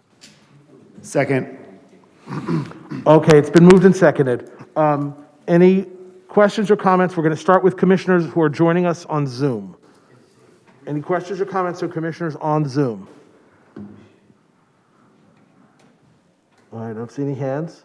I'm Commissioner trying Rothman, I see you. Before I didn't mean to do the hand. Now I meant to. I'm mastering Zoom as we go further and further in time. Doing a great job. Thank you. I just want to thank the individuals involved in all the work that goes into the budget. Reading through it, having all the conversations I had with staff and colleagues, it's an enormous lift. And I think I speak for all of us when I say that we wish we weren't in this situation. And I look forward to continuing productivity in the township and hopefully being in a better situation when it comes this time next year. And none of these decisions are made easily or taken lightly. And just a thank you to those who had to do a lot of the number crunching that made our lives as commissioners easier in assessing it all. Thank you, Commissioner Rothman. Any other comments? I see Commissioner Weingrad's hand up. My vision's getting better when I squint. And then Commissioner Carswell. Thank you, President Spiegelman. I'm in support of this budget, but I just want to briefly talk about the township personnel that put this budget together, how difficult it was, how great a job that they did, and I want to express my confidence in Manager Manfredi and for his staff. That everybody that's worked so hard to get this together. There have been cuts last year, and then raising the taxes a bit this year, but everything that they can possibly do to make this township move and to better the lives of our residents. So again, thank you, Manager Manfredi, and thank you, staff, for all that you've done. Thank you, Commissioner Weingrad. Commissioner Carswell. Okay, right as I get on, I can hear my children thumping upstairs, so my apologies for background noise. I just wanted to say that this new tool that we have this year, the OpenGov with the graphs and the ability to flow through the budget and to pop around things far exceeds what we had in my short tenure here as a commissioner. I remember getting a binder my first year and having a very, very long PDF to work through. And I do appreciate that PDFs now have searchable and movable spacing and page transitions. But this tool that we have this year, I could not have imagined how we would use it. And I am so thankful that we have it. And case in point, when I put information about the budget into my newsletters, this was the tool that I could go back and forth to with people. And so when someone asked me a question, I could point them right to a link and they could bounce right to exactly what they wanted to look at instead of me saying on page, go find this. I found it incredibly helpful for me. I know that it was a big lift for the township staff because anytime you enter into a new database, a new product, there's a lot of learning that goes on. But I am so thankful for it. And I'm excited about where it will take us, just like where the GIS system has taken us. I could not have imagined all the ways that we could use it. And it is truly a very cool tool that allows us to both modernize our efforts, be more efficient in our efforts, but also make things very transparent. And I'm very thankful to everyone who was involved in that process and making that available to us. Thank you very much, Commissioner Carswell. I see Commissioner Thompson and then Commissioner Bowl. Or, well, Commissioner Bowl popped on the screen, so let's start with Commissioner Bowl. Okay. You're on the screen. Oh, no, not Commissioner Thompson. Sorry, Commissioner Thompson. I'll be very, very fast. I just want to acknowledge all of the residents of Ward 13 who engaged with me in discussion about the budget. We are making progress in getting residents more and more, frankly, interested in the nuts and bolts of what's happening year to year in township finances. We are still seeing a lot of clicks about when the next leaf pickup will be or other things in the township. We have to make a commitment to continue banging the drum and getting people interested in the finances of the township. It is not untrue that people are interested in this. It is true that people aren't as interested as they should be in this. And even if we are consistently, I've had the budget in 3 or 4 newsletters that I've sent out. It wasn't until recently, after sending it out 3 or 4 times, that people began to really understand and respond with questions. So I do want to echo everybody's thanks, and I feel the same way. I also want to acknowledge that I'm voting yes, eyes wide open, with a full understanding of what this will in fact mean for residents of the township who have to figure out what this means for them personally and their personal finances. It's not without consideration of what it means to the families of the township, but we are where we are, and we are making this decision eyes wide open with good faith and with a heck of a lot of work from the township staff. And I also want to acknowledge the chair and co-chair of our finance committee for their fine work on the budget and finances this year. So many thanks. Thank you, Commissioner Bowl. Now let's go to Commissioner Thompson, who's been waiting so patiently. Thank you, Commissioner Spiegelman. I just wanted to, first of all, express my gratitude for the OpenGov system. It was a lot easier this year to really flip through this document. And I just wanted to echo the sentiments of Commissioner Carswell on that one in particular. It made understanding this budget, even at 874 pages, a lot simpler and a lot more searchable. And it made it a much more understandable process for me. I also want to take a moment to thank township staff and express my confidence in them. I know you've all worked very hard on putting this budget together. I know that the conclusion of this budget was not an easy conclusion to reach. And I do appreciate the hardships that this will put on the residents. We really don't take this kind of a tax increase lightly, but it's an increase that I believe we have to make for the financial viability of the township moving forward. And I do believe, or I hope, that next year we're able to maintain a steady course moving forward.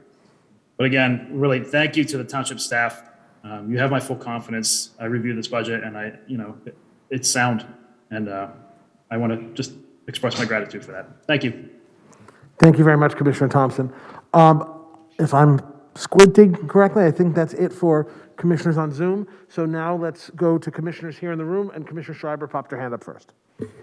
Very quickly, thank you to everybody who worked on this. I know my fellow commissioners have already expressed it, but I do know it takes a lot of hard work, and I really appreciate all the many people who, the manager, Jeanette, everybody who, the people in the finance committee, everybody who worked on this. It is a tough one.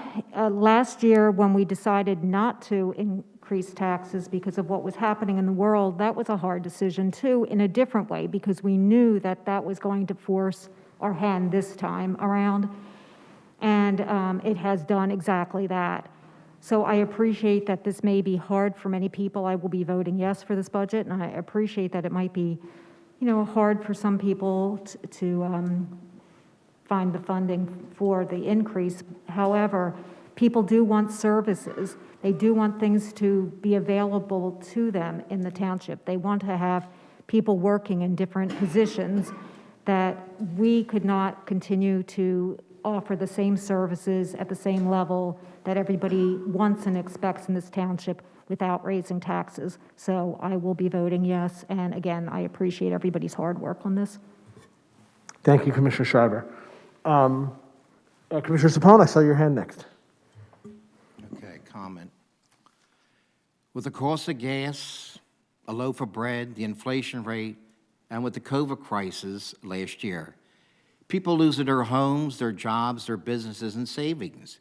And with many seniors living in this township, and the decision to buy food or their life-sustaining medication, or paying this large tax increase, the likes I've never seen in my time sitting on this board. It's amazing. With the federal government giving us $18 million, in my estimation, there's no need for this astronomical tax increase. I will not be supporting this. Thank you, Commissioner Sapone. Commissioner Vehy. Thank you.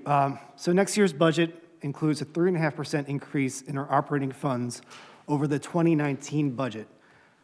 That's right, a 3.5% increase over 2 years, which is entirely consistent with the growth in the township budget over the past 2 decades.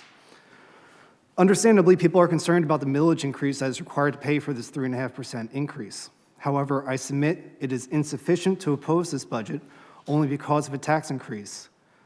Instead, we must pay for the services we expect to receive in this township, and we must pay the salaries and wages of the dedicated township staff who perform these services.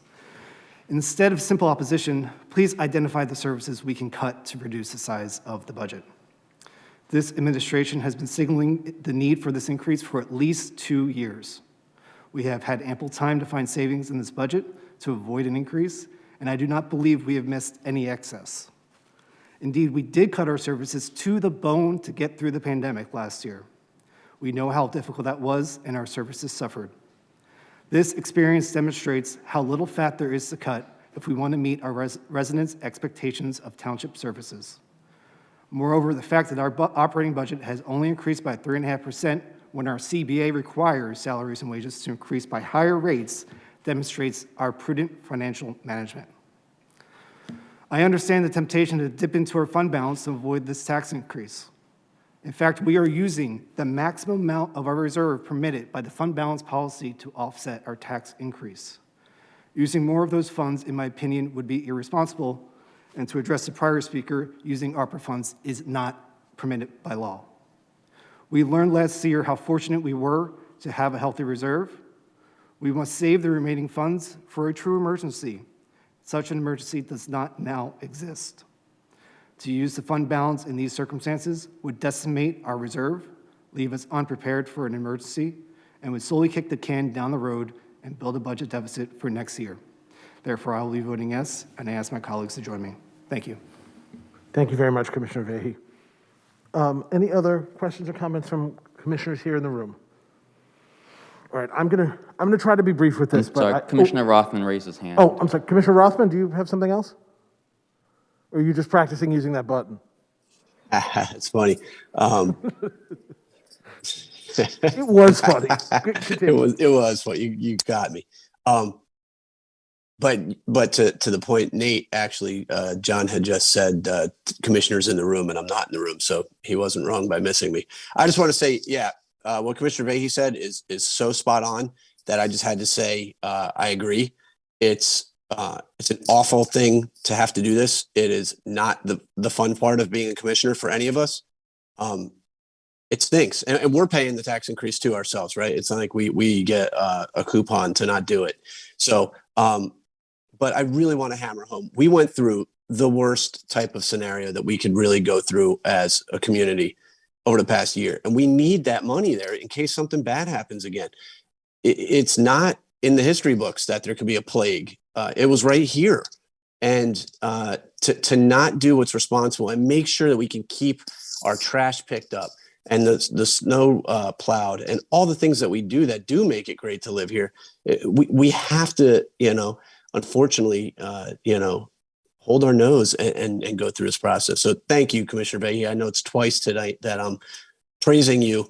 But sometimes it's due. Thank you, Commissioner Rothman. All right, I'm really going to try to keep this brief, but there are a couple of things I really have to say about this. I absolutely, first of all, Commissioner Vahey, you nailed it perfectly with your comments. I want to echo everyone's thanks to all the township staff, all the directors, Director Herman, Manager Manfredi, and of course, the Finance Committee Chair and Vice Chair, Commissioners Vahey and Weingrad. This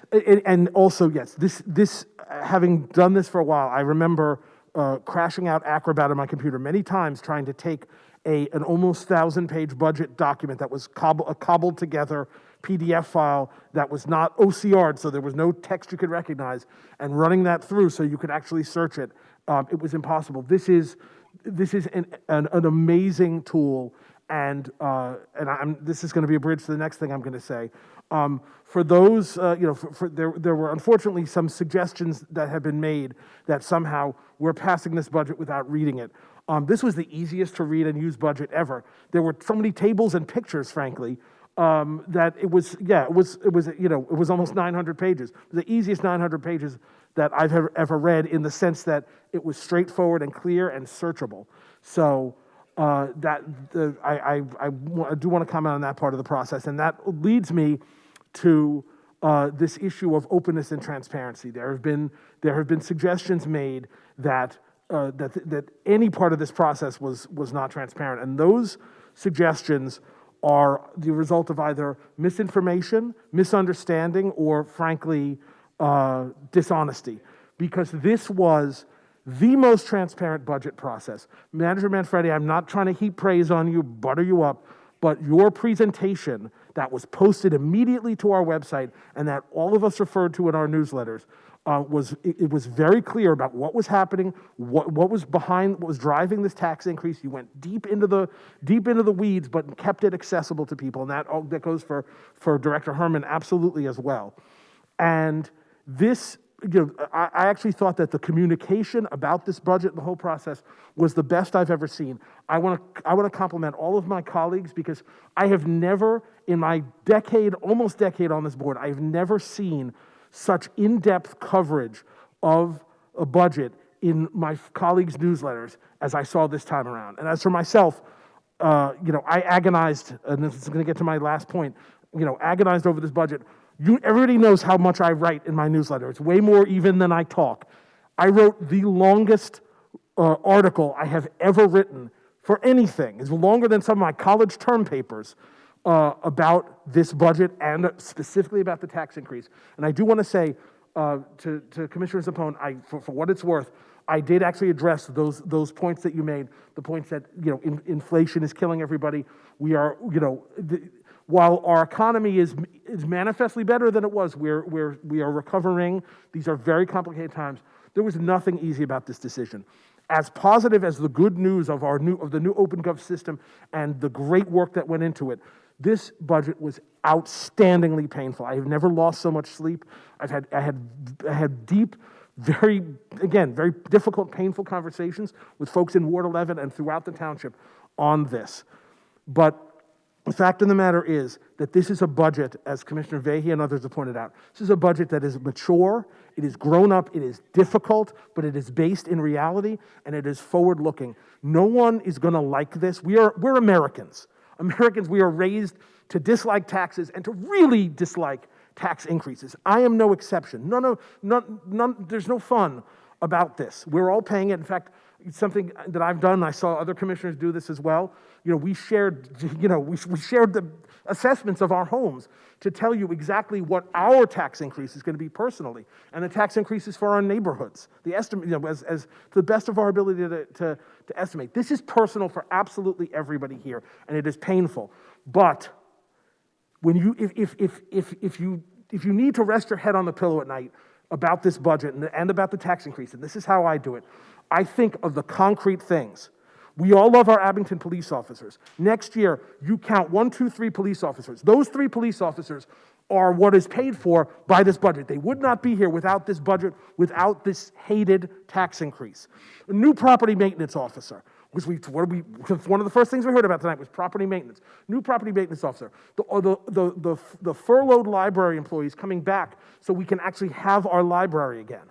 And the new permanent Parks and Rec director. These are concrete things, steps forward, even during difficult, complex times that we are paying for. So this budget means something. This budget means something. With that, I guess that's probably all the comments and questions from commissioners. There has been a motion and a second. All those in favor? We're going to roll This call. is I apologize. This is a roll call vote. So can we please have the roll call vote on, this is fiscal year 2022 annual budget and the fiscal year 2022 tax levy and appropriation ordinance number 2189. Can we please have the roll call? Commissioner Thompson? Yes. Commissioner Brodsky? Yes. Commissioner Bowe? Yes. Commissioner Carswell? Yes. Commissioner Rothman? Yes. Commissioner Vaughn? Yes. Commissioner Myers? No. Commissioner Zappone? No. Commissioner Bowman? Yes.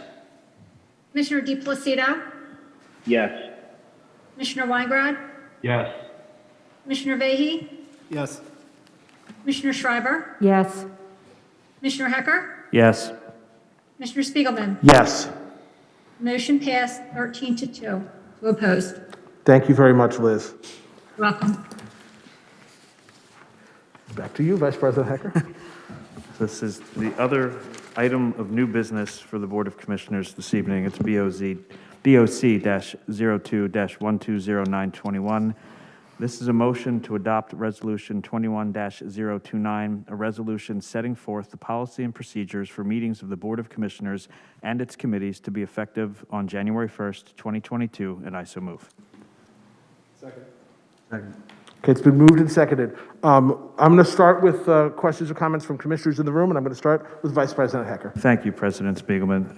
I want to thank Township Manager Manfredi for helping to drive this process forward.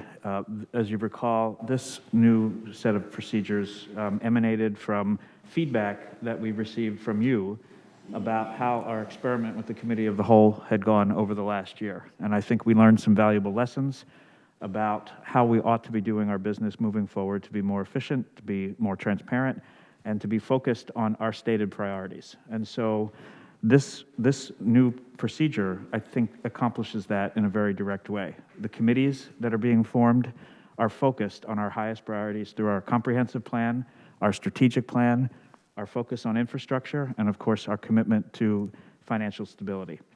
And so I'm proud of this work, and I look forward to it being implemented in January. There is one change that we want to highlight. It's minor, but it has led to some misunderstanding. And Manager Manfredi will add this into the document. Just to be clear, there was a comment made somewhere that we are taking away the open comments at the end of the board meeting, and that's not the case. The board meeting will continue to function as it does today with 3 minutes at the beginning and 3 minutes at the end. The committee meetings will function as they have in the past, where members of the public will have up to 3 minutes to comment on each agenda item at the committee that is being considered, in addition to 3 minutes at the conclusion of the meeting. And the new working session, which will replace the committee of the whole, which will be a non-voting meeting, residents will have 5 minutes at the beginning of that meeting to speak to matters that the board is going to review without voting on at that meeting. Thank you. Many thanks for that clarification and addition, Vice President Hecker. Do we have any, Manager Manfred, you said you're looking at me. Do you want to say something? Okay. Commissioner Schreiber. I believe there was another, in one of the emails, it said, and I want to just clarify this, that people could not read their comments. And so I don't know if that should go to Manager Manfredi, but I mean, people can read their comments into the microphone. Nobody. I would need to understand that statement more, what they can't read their comments. I don't understand. I believe it was in one of the emails that came forward that, I think it was because it said that people were supposed to submit things that people could submit in writing. So I think the misconception may have come out that if you had something in writing, you had to submit it and you could not state it. But of course, people, organize themselves and write things down sometimes, and of course can read things when they come up for their 3 minutes or 5 minutes. The only thing I could think of that you're referring to is the paragraph that talks about comments submitted in writing anytime during the official public comment period carry the same weight as oral commentary presented at a public hearing or meeting. So you're giving equal weight to what's written. And for that reason, commenters are not to read written comments in their entirety to have them become part of the record.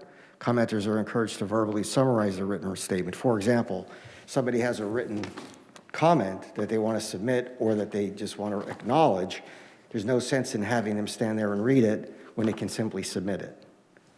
There's nothing that takes away the ability to read your comments. It's just do not read your I comments just wanted to and point that also out, submit that them. I didn't want people to think that if they came into a public meeting and they had written down what they wanted to say, that they could certainly read it, and that would not be a problem. No, it's actually giving the same weight to those comments as if they were in person. Thank you, Commissioner Schreiber and Manager Manfredi. Any other questions or comments from commissioners in the room? Questions or comments from commissioners joining us via Zoom? All right, hearing none. All those in favor? Aye. Aye. Opposed? Motion carries. Thank you, President Spiegelman. That concludes the new business for the Board of Commissioners this evening. And Thank one you, other Vice thing, President Hecker. I'm sorry, Manager Manfredi? and I just want to make sure, as you know, each section of the types of meetings, and I believe that was under special meetings of the Board of Commissioners, not regular meetings. Thank you. All right, now for the Finance Committee's new business, we're going to turn to Finance Committee Chair and Ward 12 Commissioner Matt Vahey. Thank you, President Spiegelman. I will first turn to our Treasurer, Jay Blumenthal, for a report. Thank you, Commissioner Vahey. For the sake of brevity, actually, I'm just going to mention that you have it in front of you. If there's any questions about my two reports, I'd be more happy to entertain them. All right. Okay. Treasurer Blumenthal, I see no questions. Thank you for your time. Okay, thank you. At this time, I'll turn to Commissioner Michael Thompson. Thank you, Commissioner Vahey. I just wanted to recuse myself from the next vote. There was a payment to my employer, KCBA Architects, for services rendered. Thank you. Next item on the agenda is FC-01-120921.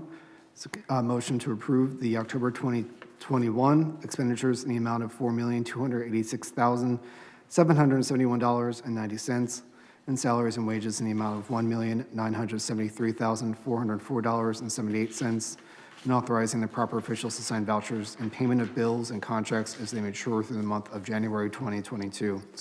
And I so move. Second. Okay, it's been moved and seconded. Any questions or comments from commissioners? Hearing none, can we have the roll call vote? Commissioners Brodsky? Yes. Cole? Yes. Carswell? Yes. Rothman? Yes. Vaughn? Yes.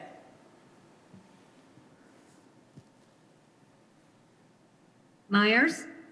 For the last time, yes. Capone? Yes. Bowman? Yes. DePlacido? Yes. Weingarten? Yes. Vehy? Yes. Schreiber? Yes. Hecker? Yes. Spiegelman? Yes. Motion carries. Next item on the agenda is FC-06120921. It's a motion to approve the change order request from Wood Environmental and Infrastructure Solutions for the comprehensive stormwater management plan in the amount of $36,029. And I so move. Second? Okay, it's been moved and seconded. Any questions or comments from commissioners on Zoom? In the room? Hearing none, all those in favor? Aye. Aye. Aye. Opposed? Aye. Motion carries. Next item on the agenda is FC-07-120921.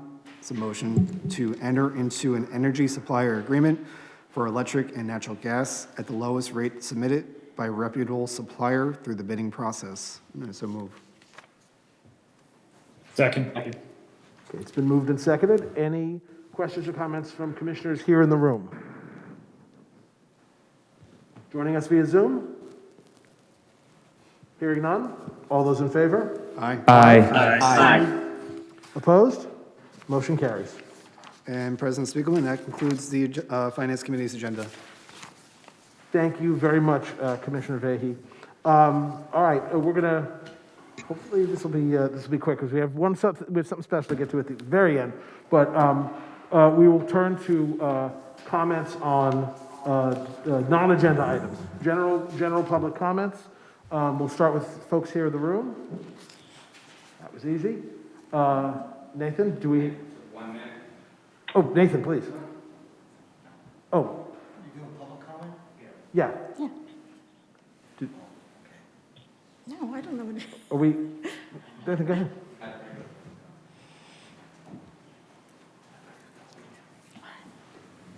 All right, Nathan Vasserman, Oakshade Avenue. I will be super quick. I just wanted a minute to say something to Peggy. She's been a commissioner for 24 years. To put that in context, I was in high school on our first day as Abington Ward 8 commissioner. I don't live in your ward, but I know some people who do. You know who I mean, and I'm pretty sure they voted for exactly one Republican in their entire lifetime. And I've gone to Peggy many times as an employee and a township resident and a friend, and always respected her advice. And I'm gonna very much miss looking over at her face, which is more often than not filled with tears. But if anyone deserves a quiet retirement after 24 years of service, it's you. So thank you, Peggy. Amen to that. Wow.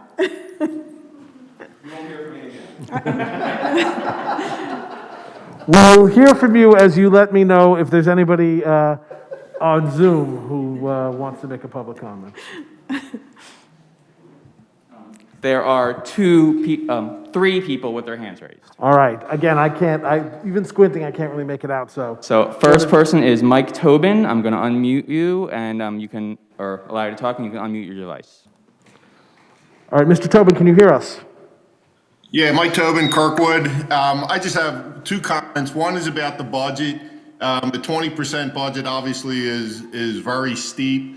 What are the precautions that, I just look at it as one of two things. Either past budgets were a disaster and now we're trying to catch up, or we have a lot of big expenditures coming up and we needed to raise income. If it was for past mistakes that were made as to why there's a deficit and the increase had to be 20%, I am trusting that the people in that room are taken into account next year and the year after, so we don't have this same thing. because a 20% increase is extremely steep. I think people would accept a 2% increase every year, but a 20% is a big shot. So I'm hoping the people in that room are taking that into account next year's budget and the following year's budget and making sure we are being fiscally responsible. My second comment is mainly in regards to Minot Road. Not that I don't live near there, but in speaking about the developers do not care at all about the residents. I'll say 90% of the developers could care less about the residents. As residents, we are trusting you that you do care about the residents. And I know that's been going on for 4 years, but I find it troubling that only 2 commissioners voted no in support of the residents. In future developments, I think you guys need to put the residents first. They were there before the developers. And I don't get that feeling, I don't necessarily get that trust that all the commissioners feel that it's citizens first and then the developers. So that's that. And the other thing with that, I don't understand why the township would take responsibility for an underground retainage basin, why that wouldn't be put on the developer to maintain that, not the taxpayers. In light of a 20% increase, do we really want to take on the risk of an underground basin that shouldn't be there?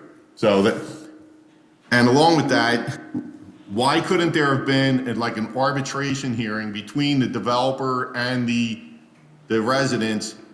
Just build 5 houses, don't build 6. Build 5, spread them out better, so it's not 15 feet from somebody's property. That's all I had to say. Thank you. Thank you very much, Mr. Tobin. All right, Nathan, if you could let the next resident- Next speaker is Ms. Lehman. All right, then. Go ahead, Ms. Lehman.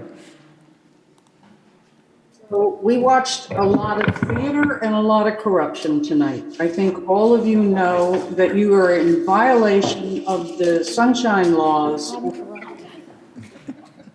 So it is absolutely unconscionable that you would even, first of all, not restore my rights last time when you confused the meeting, but this time you had the meeting in 2 places also, as a separate meeting, a special meeting, and it wasn't held that way. And so this kind of nonsense and breaking the law, the sunshine law doesn't allow you to give a minute and a half for an 856-page budget. It just doesn't. Okay, and it's somewhere you guys need to get right. And Commissioner Schreiber, it is right in there. Mr. Manfredi read it for you. They don't want you to read your statement in its entirety and put it in the record. And that's what needs to be done. The statements need to be in the record for other people to hear and for the record for long term.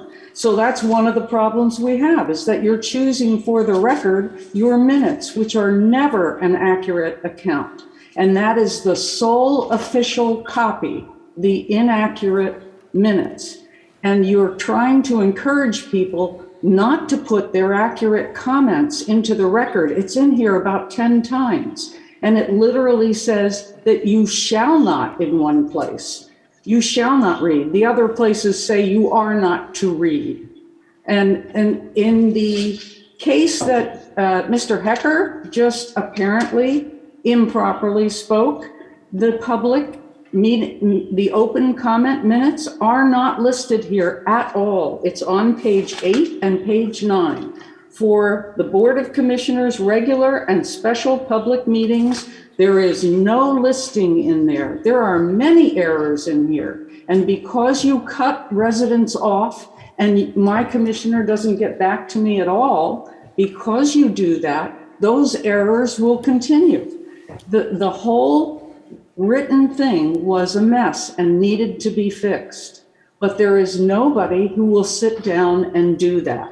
And let me tell you, the only way to really look at a budget is to pull pages out and compare them. I work in paper on purpose, And those teeny tiny printed things made it impossible to work on paper. So I saw all the theater, oh, this was the easiest budget I ever read. This was wonderful. You can't compare pages side by side that way. You can't put notations on them. You can't put tabs on them. And when you're doing really serious budget work, that's what you need to do. All right, thank you very much for your comments. Your time has expired. Thank you. All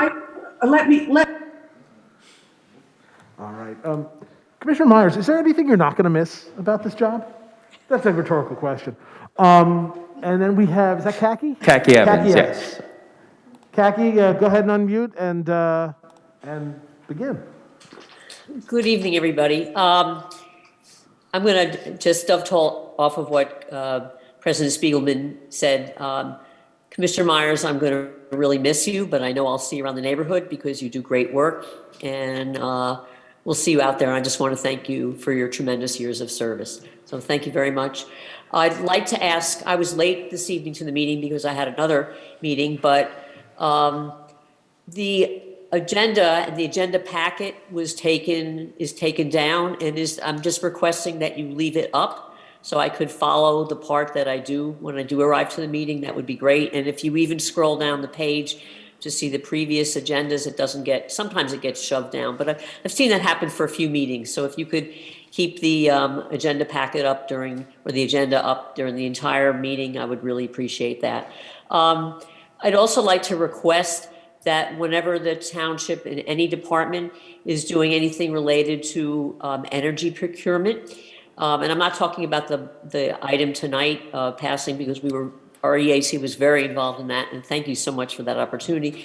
But also, if there's anything related to energy, in this case, I'm talking about the Salem Baptist Church.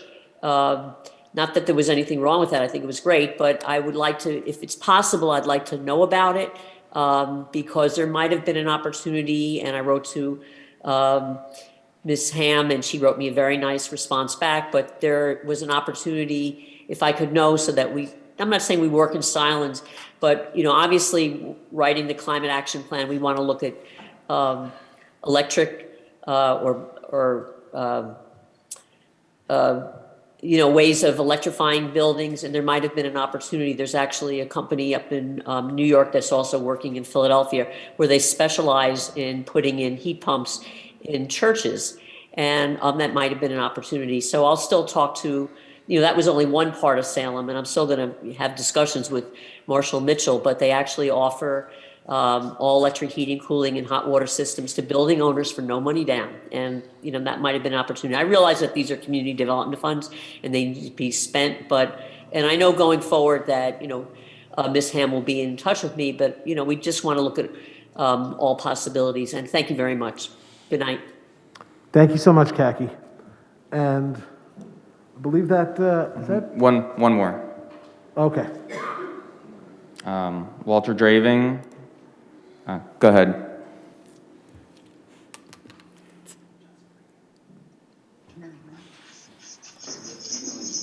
I just wanted to say that the people who said that 22% increase in the budget is necessary really seem to get the whole message wrong, because, that big chunk of money that the township got, millions and millions of dollars, should have taken care of whatever additional money that they needed. And it's just ridiculous to think that we need to have a 22% increase. What's going to happen next with the school? Are the school going to raise our taxes 22%? Will be, driving people out of the township.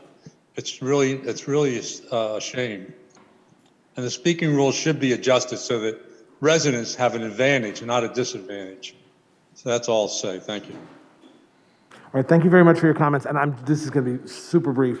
For the record, the ARPA, American Rescue Plan Act funds, those are specifically not allowed to be used for tax relief. That was like one of the first things when that act passed.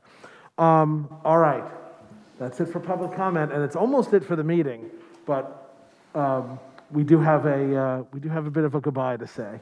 And Peggy, we have something for you. And I'm going to get it out for you now. And my glasses are going to fall off. Just a parting gift. Sorry. What's that? I'm gonna, hey, you know what, come up to the podium, Peggy. Come up here.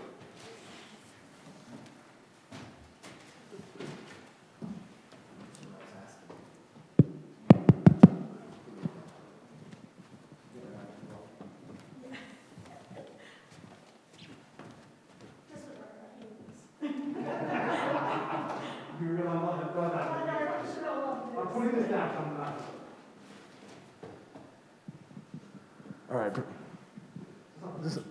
Oh, it's on, good. First of all, here is your official Eric Sussman letter. And it was beautiful, and Rich Gaglianese did a great job reading it. Peggy, 24 years. You are, I try to calculate exactly, but I believe you are top 5 longest serving commissioners in township history. And that's pretty impressive. Everyone, you know, I think the letter and other folks have talked about all that you have done for the community, even separate from your commissioner work, which is enough to already etch your name permanently, your name and Roger's name, in the annals of our community, in the great book of light of Abington Township. But your long and dedicated service as commissioner, it needs special acknowledgement. And you and I, we've talked about this. We're different parties. We don't always see the same on things. We don't vote the same on things. But there has never been a doubt in my mind from the moment I met you, which is actually before I became commissioner, that you love your residents, you are dedicated to them, you take care of them, you are there for them. That is the absolute fundament of what this job is about. And I certainly can't speak for the folks of Ward 8, but they love you, and we are going to miss you. You have left your mark here, and you've certainly you have a wonderful successor. We'll get to her next year, who I know is up to the task, but the shoes that you have left to fill are vast. So Peggy, thank you for everything that you have done for our community. This is a token of the township's appreciation. I don't know if you want to tear it open here and show everybody or whatever. That's entirely your call. But I just want to say on behalf of the board, on behalf of, I think, the whole township staff, behalf of our entire community, thank you for everything. And thanks to Roger, too. Never forget him. Can I just say,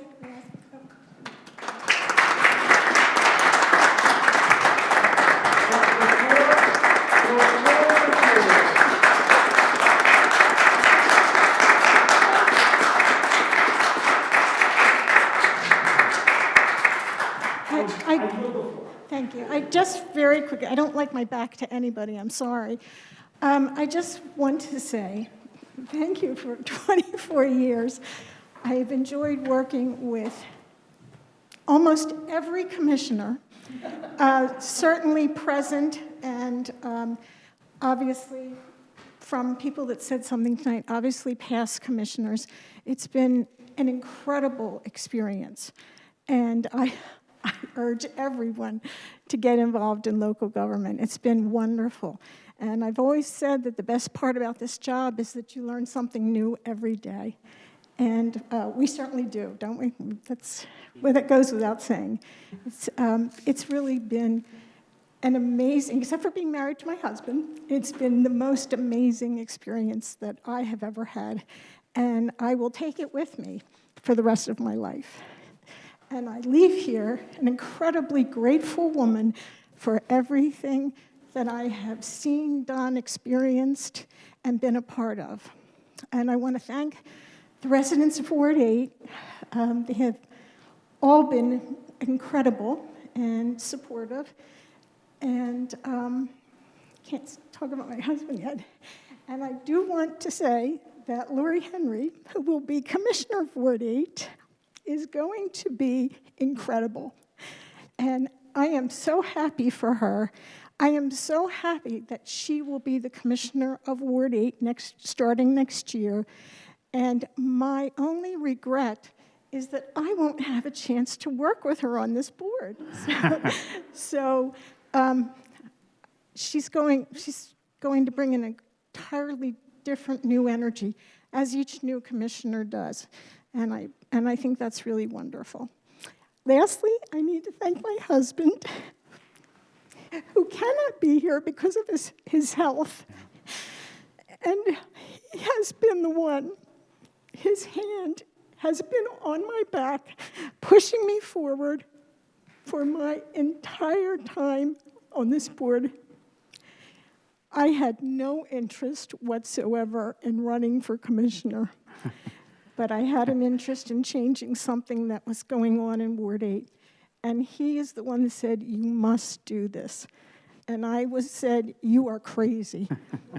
So I thank my husband for everything, besides being my husband, but I thank him for really being the best support system that anyone could ever have.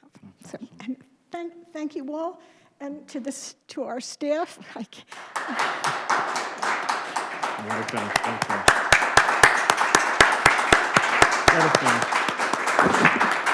I thank the staff.